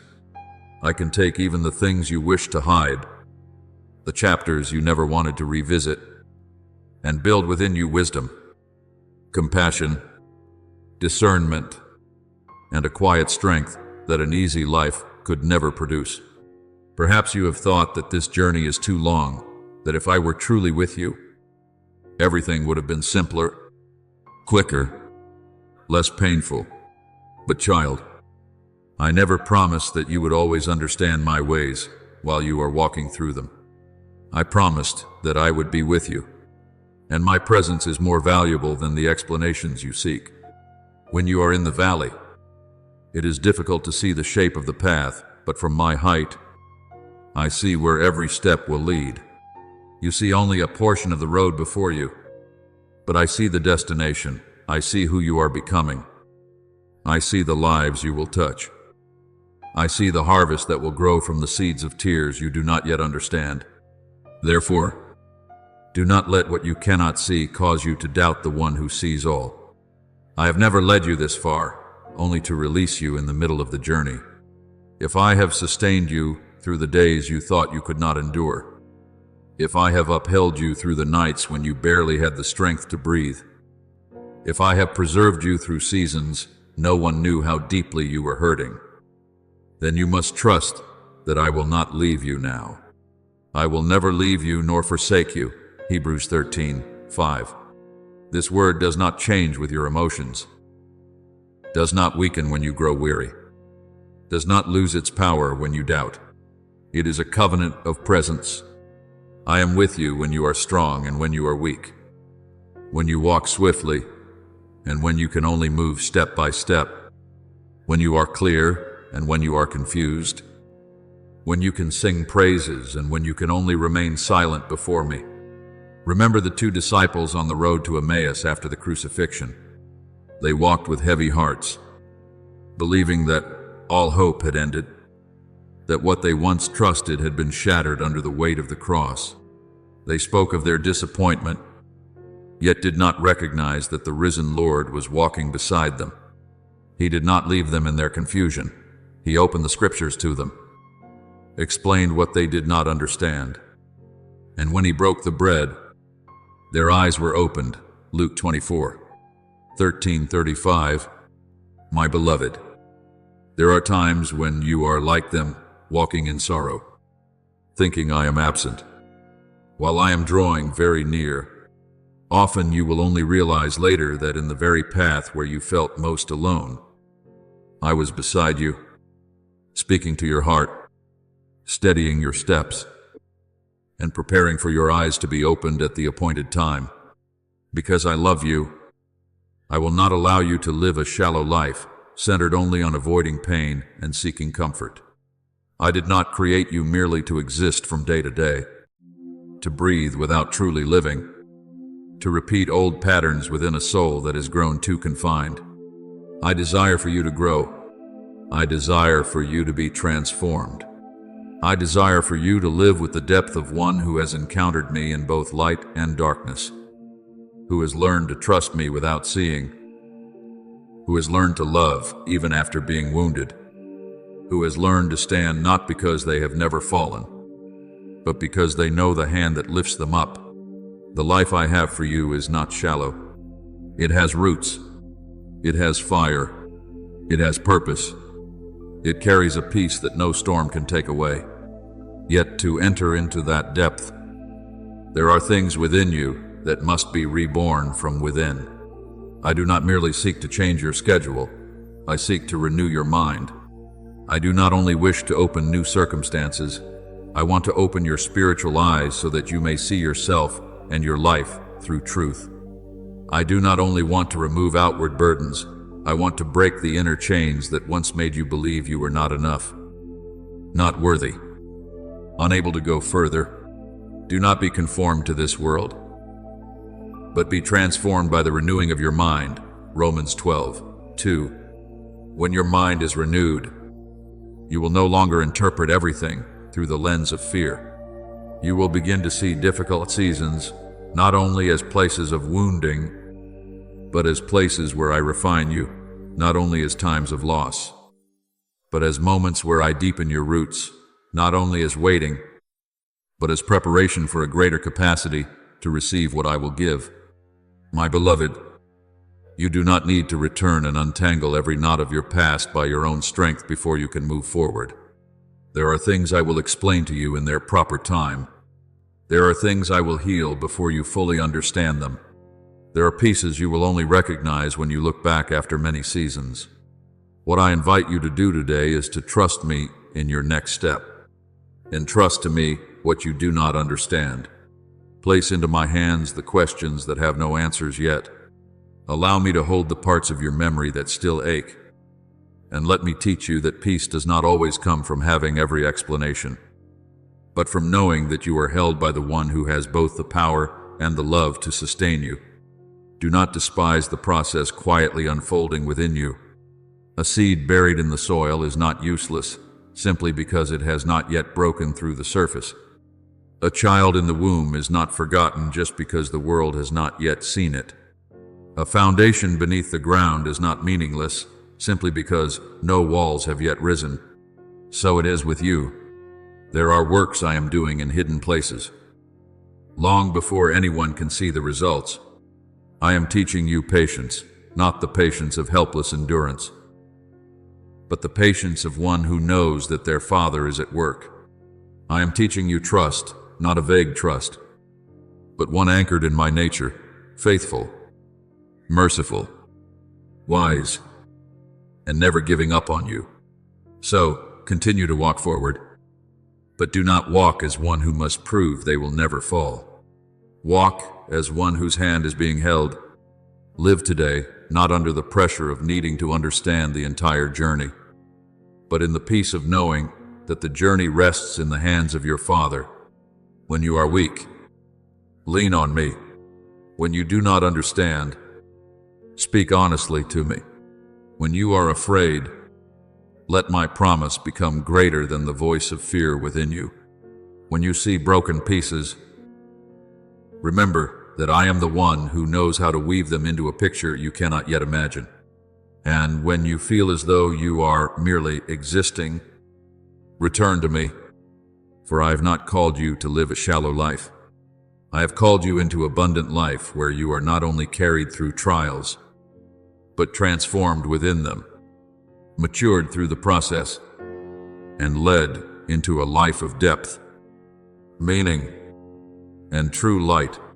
My child, keep your heart soft and continue forward. You do not need to see the whole picture. I do. You do not need to explain everything. I am redeeming. You do not need to see all the results. I am working. I do not release my hold midway. I do not abandon what I have begun. And I do not leave the fragments of your life in meaninglessness.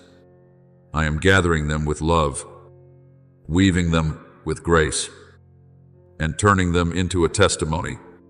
One day, when you look back, you will not only see long roads and silent nights of tears, you will see that I was there patient, quiet, faithful, leading you step by step from mere survival into truly living in me. My beloved, even as your heart stands between understanding and not understanding, between what you can see and what you can only believe, I am gently calling you to take one more step into the depth of surrender. not the step of a mind that has all the answers, nor of one who has control over every outcome, but the step of a soul that knows its Father's hand is more trustworthy than anything its eyes can see. There are things you go through that cannot be explained in the moment of pain, for a wounded heart often sees only the cut and not yet the healing hand. But child, in my kingdom, not a single tear falls unnoticed. Not a single wound remains unseen. Not a single dark season lies beyond my redeeming power. My promise that He will wipe away every tear from their eyes, Revelation 21:4, is not only a distant comfort for the last day, it is a light quietly at work even now within your present. Little by little, until what you once wept over is placed into my hands and becomes a place where grace is revealed. I did not bring you to this moment by accident. You may think this is just another ordinary moment in the noise of life, but in my sight, it is a meeting point of the soul, a place where you are invited to choose again, to breathe again, to trust again, and to begin again in a way that no longer depends on your own strength. You have often tried to rebuild yourself by sheer will, tried to convince yourself to be strong, to understand, to move on quickly. But I do not ask you to enter this new chapter through such perfection. What I seek in you is a sincere heart, an open door, a yes that may be small, trembling, and uncertain of all that will follow. Do not despise quiet surrender. Great rivers often begin from a small spring. Eternal miracles often begin with a humble response in the hidden place. When Mary received the message, she did not hold every explanation in her hands, nor did she see the full path ahead with all its misunderstanding, pain, and glory.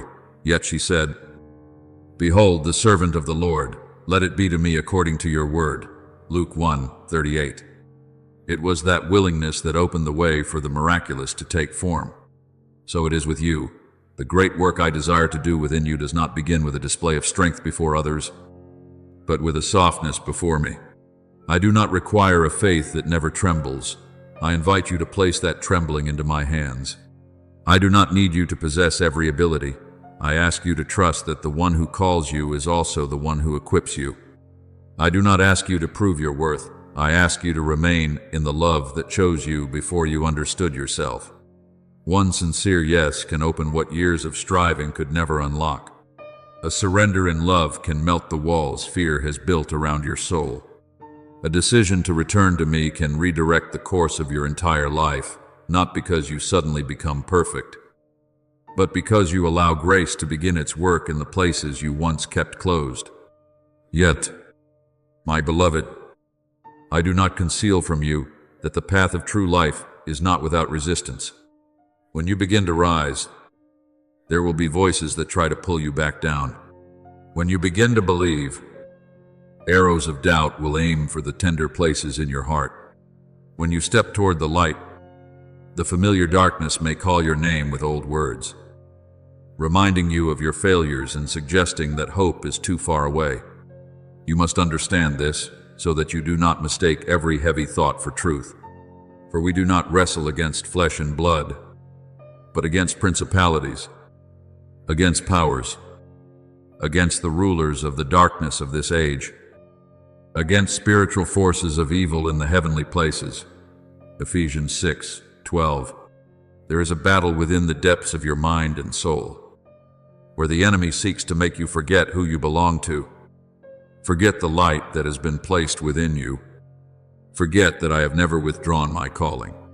Therefore, when doubt comes, do not rush to conclude that you have lost your faith. When fear rises, do not assume that you have failed. When hopelessness whispers that nothing will ever change, recognize that this is not the voice of your Father. My voice may correct you, but it does not crush you. My voice may awaken you, but it does not steal your hope. My voice may lead you through truths that are difficult to face, yet it always carries you toward life. The enemy, however, uses condemnation to make you withdraw, shame to silence you, and fear to cause you to question my love. But I have given you the armor of light, truth as your belt, righteousness as your breastplate, faith to extinguish the fiery darts of the evil one, salvation to guard your mind, and my word as the sword of the Spirit, Ephesians 6:14-17. You do not stand empty-handed in this battle. You are covered by me. Remember Nehemiah when he returned to rebuild the walls of Jerusalem. The work was not merely about placing stones upon one another. It was the restoration of dignity, identity, and protection for a people who had lived among ruins. Yet as soon as the work began, Sanballat and Tobiah arose to mock, threaten, sow fear, and discourage the builders. Nehemiah did not abandon the work because of opposing voices. He prayed, set guards, and the people labored while holding their weapons. Nehemiah 4. Shurtzi, do you see? There are seasons when you are also rebuilding the walls within your soul, the walls of faith, identity, peace, and discernment. Do not be surprised when voices of mockery arise in your mind. Pray, stay watchful, and keep building. What I am restoring in you is worth your steadfastness. You do not need to fight in panic, nor must you defeat every shadow by your own strength. Fight by remaining near me. Fight through sincere prayer. Fight by holding on to my word when your emotions shift. Fight by refusing to believe the lies that have become familiar. When a thought tells you there is no hope, answer it with the truth that I am the God of resurrection. When a thought tells you that you are not loved, remember that I have loved you with an everlasting love. When a thought tells you that you are not strong enough, remember that my grace is sufficient for you. For my power is made perfect in weakness. 2 Corinthians 12:9. Faith is not always a strong feeling. Often, it is a quiet whisper in the night, Father, I still choose to trust you. My beloved, do not fear this crossroads. I have not brought you here to collapse under the weight of choice, but to realize that the door back to life remains open. You are not required to be perfect before entering. You do not have to win every battle in a single day before I embrace you. You need only open your heart to me. Allow my word to become the voice above all others. Allow my light to touch the places you have long hidden. Allow my spirit to rekindle the faith that once lay covered in ashes. Say yes to me in the nearest step. Choose life in the smallest decision. Turn your face toward the light, even if part of you still feels afraid. I am with you in this very moment. I see what you cannot yet name. I understand the battles you do not have words to explain. I know what is drawing near and what is trying to pull you back. But I also know the power I have placed within you, the love that surrounds you, and the future I have prepared for you. Therefore, step deeper into trust, not because everything is clear, but because I am the one who sees all things clearly. Hold fast to my word, for it will lift you from darkness and set you into life. Let your tears be placed in my hands. Let your wounds be touched by my grace. Let your yes become the beginning of a new flow. And as you continue to walk, you will discover that the battle cannot consume you. Darkness cannot define you. And everything I have begun in you will be preserved, nurtured, and brought to completion in my unfailing love. My beloved child, engrave this truth upon your heart as a seal that no darkness can erase. The enemy may make noise, may roar, may plant fearful images within your mind, but it does not hold the final authority over your life. It may unsettle you if you listen too long. It may cause you to forget who you belong to. It may build walls that seem impossible to overcome, but it cannot replace my throne. I am the one who has overcome. I am the Lion of the tribe of Judah, the one who is worthy to open the scroll and break its seals.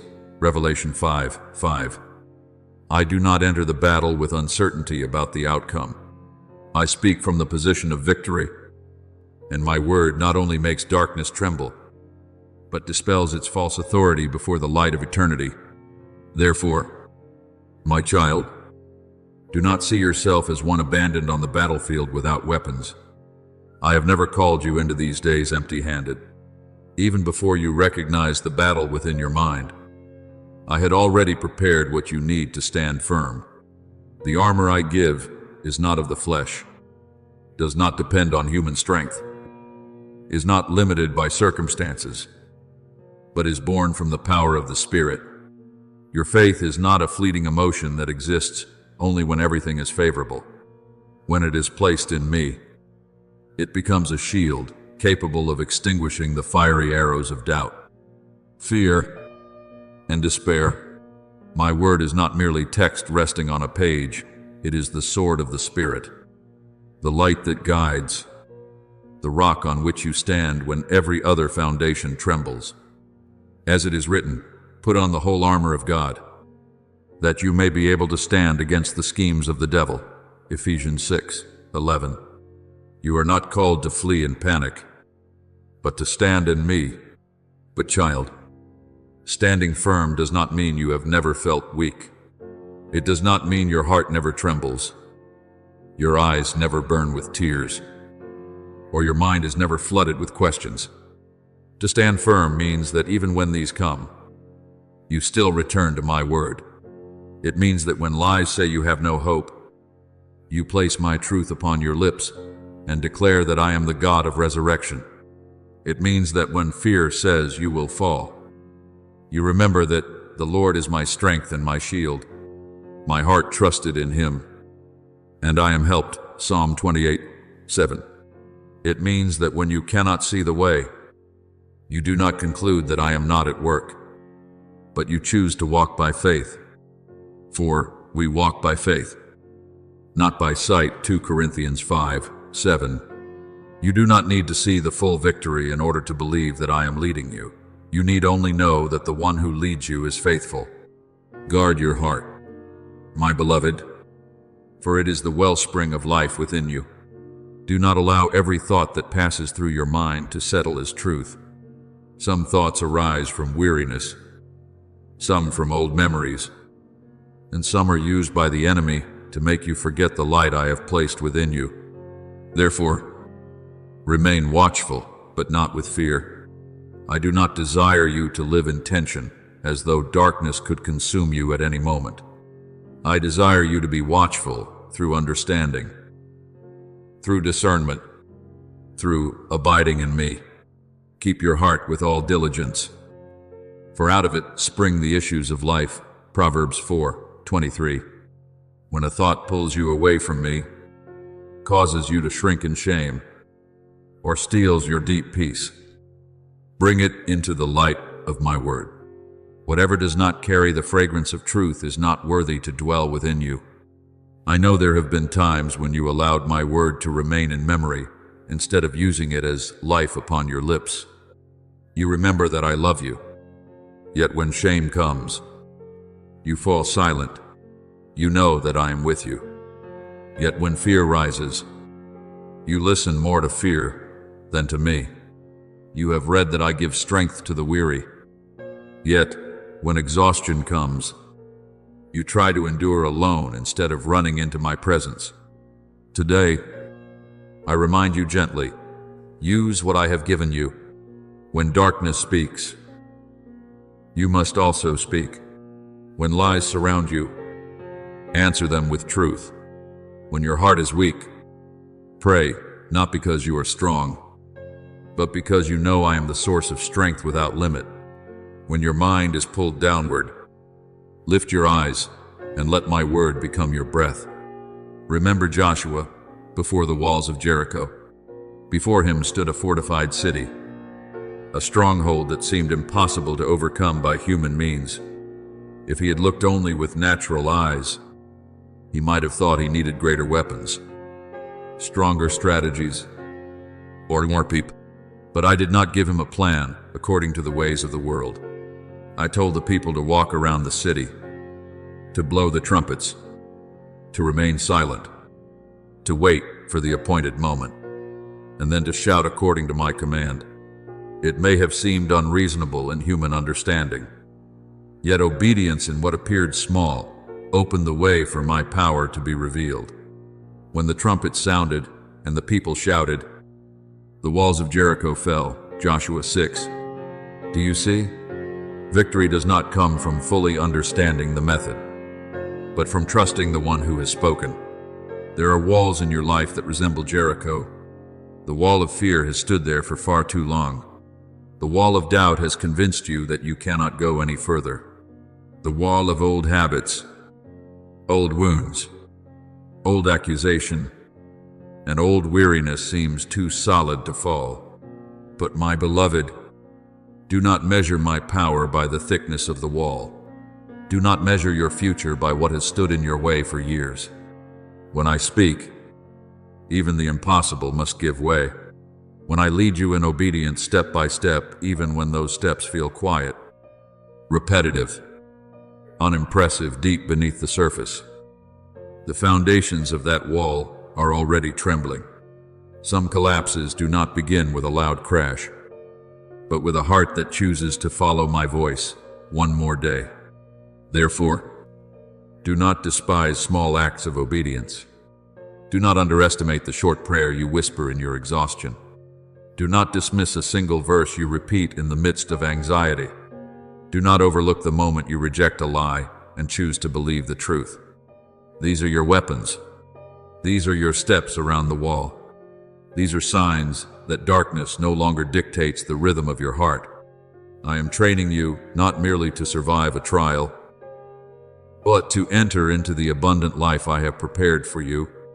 For it is written, I have come that they may have life, and that they may have it more abundantly. John 10:10. This life is not mere survival.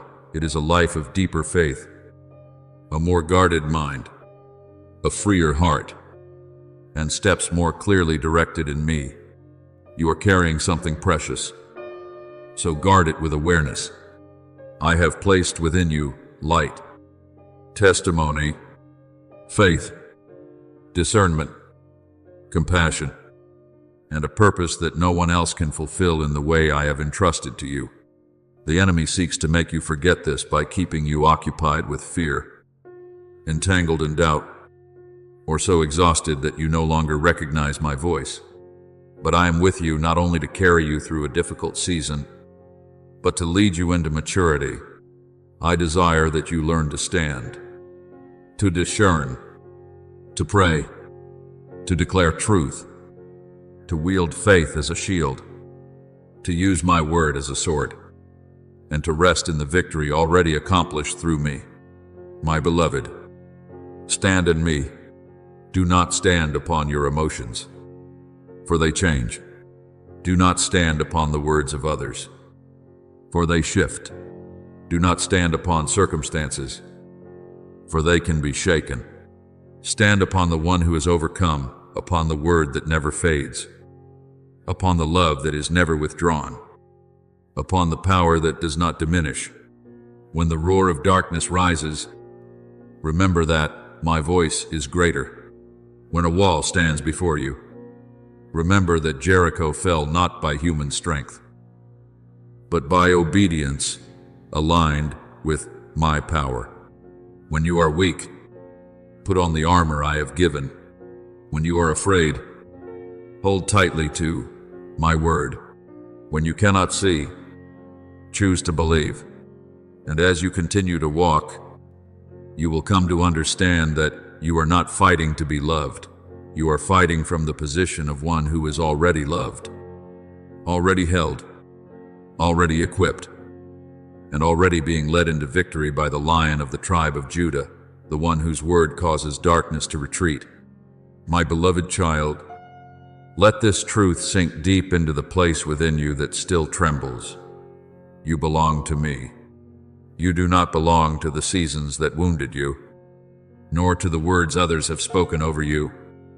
nor to the mistakes you quietly revisit in the night, nor to the fear that seeks to make you shrink back. You belong to me, and that identity does not change with circumstance. When you are strong, you belong to me. When you are weak, you still belong to me. When you walk steadily, you are mine. When you stumble and need to be lifted again, you remain my child. My love is not a reward for your best days. It is the foundation that existed before you ever learned to name grace. As it is written, nothing shall be able to separate us from the love of God. Romans 8:39. Therefore, understand this. No darkness is deep enough. No past heavy enough. No failure great enough to remove you from the palm of my hand. Perhaps there have been moments when you thought my choosing of you was as fragile as human acceptance, that if you were not good enough, strong enough, or bright enough, I would turn away. But my child, I did not choose you impulsively, and I do not withdraw based on passing emotion. I saw your entire journey before you stepped into your very first day. I knew the turns, the nights you wept, the times you fell, the questions you have not dared to speak, the wounds you tried to hide beneath what seemed normal. And knowing all of this, I still called you in love. I have called you by your name. You are mine. Isaiah 43:1. When I call your name, I am not calling an imagined version of you that has never been weak. I am calling you as you are, your whole journey in need of redemption, healing, and renewal through my grace. It is often in the moments when you feel weakest that I desire you to recognize how near I truly am. When outward supports remain intact, you may think you are being held by achievements, by people, by plans, by control. But when those things begin to shake, your soul starts to see a foundation that has never moved. I do not delight in your pain, yet I use even seasons where false supports collapse to reveal to you that I am your true refuge. As the Psalms declare, God is our refuge and strength, a very present help in trouble. Psalm 46:1. You do not need to search far for me in times of distress. I am the help that is already near, the refuge that is open, the rock beneath your feet when the ground around you cannot be trusted. Do not despise the seasons when you have nothing left to cling to but me. This is not abandonment. It may be liberation from the things that quietly took my place within your heart. There are supports that appear strong but bind your soul to what cannot save. There are securities you once held tightly that only increased your fear of losing them. When I allow those things to reveal their fragility, it is not to leave you empty, but to lead you back to the source that never runs dry. The Lord is my rock, my fortress, and my deliverer. Psalm 82. When you know me as your rock, you will no longer build your identity upon the shifting sands of approval, achievement, emotion, or the acceptance of others. Remember Elijah when he sat beneath the broom tree in the wilderness. Exhausted to the point of not wanting to continue, he had witnessed great power, stood amid mighty signs, yet still faced moments of fatigue, fear, and deep loneliness. I did not come to him with condemnation. I did not say he had failed because of his weakness. I sent an angel to touch him, to give him bread and water, to let him rest. And then I led him step by step to a place where he could hear my voice again in a gentle whisper. 1 Kings 19. Do you see, my beloved, when you are weak, I do not rush to remove you from your calling. I care for you. I restore you.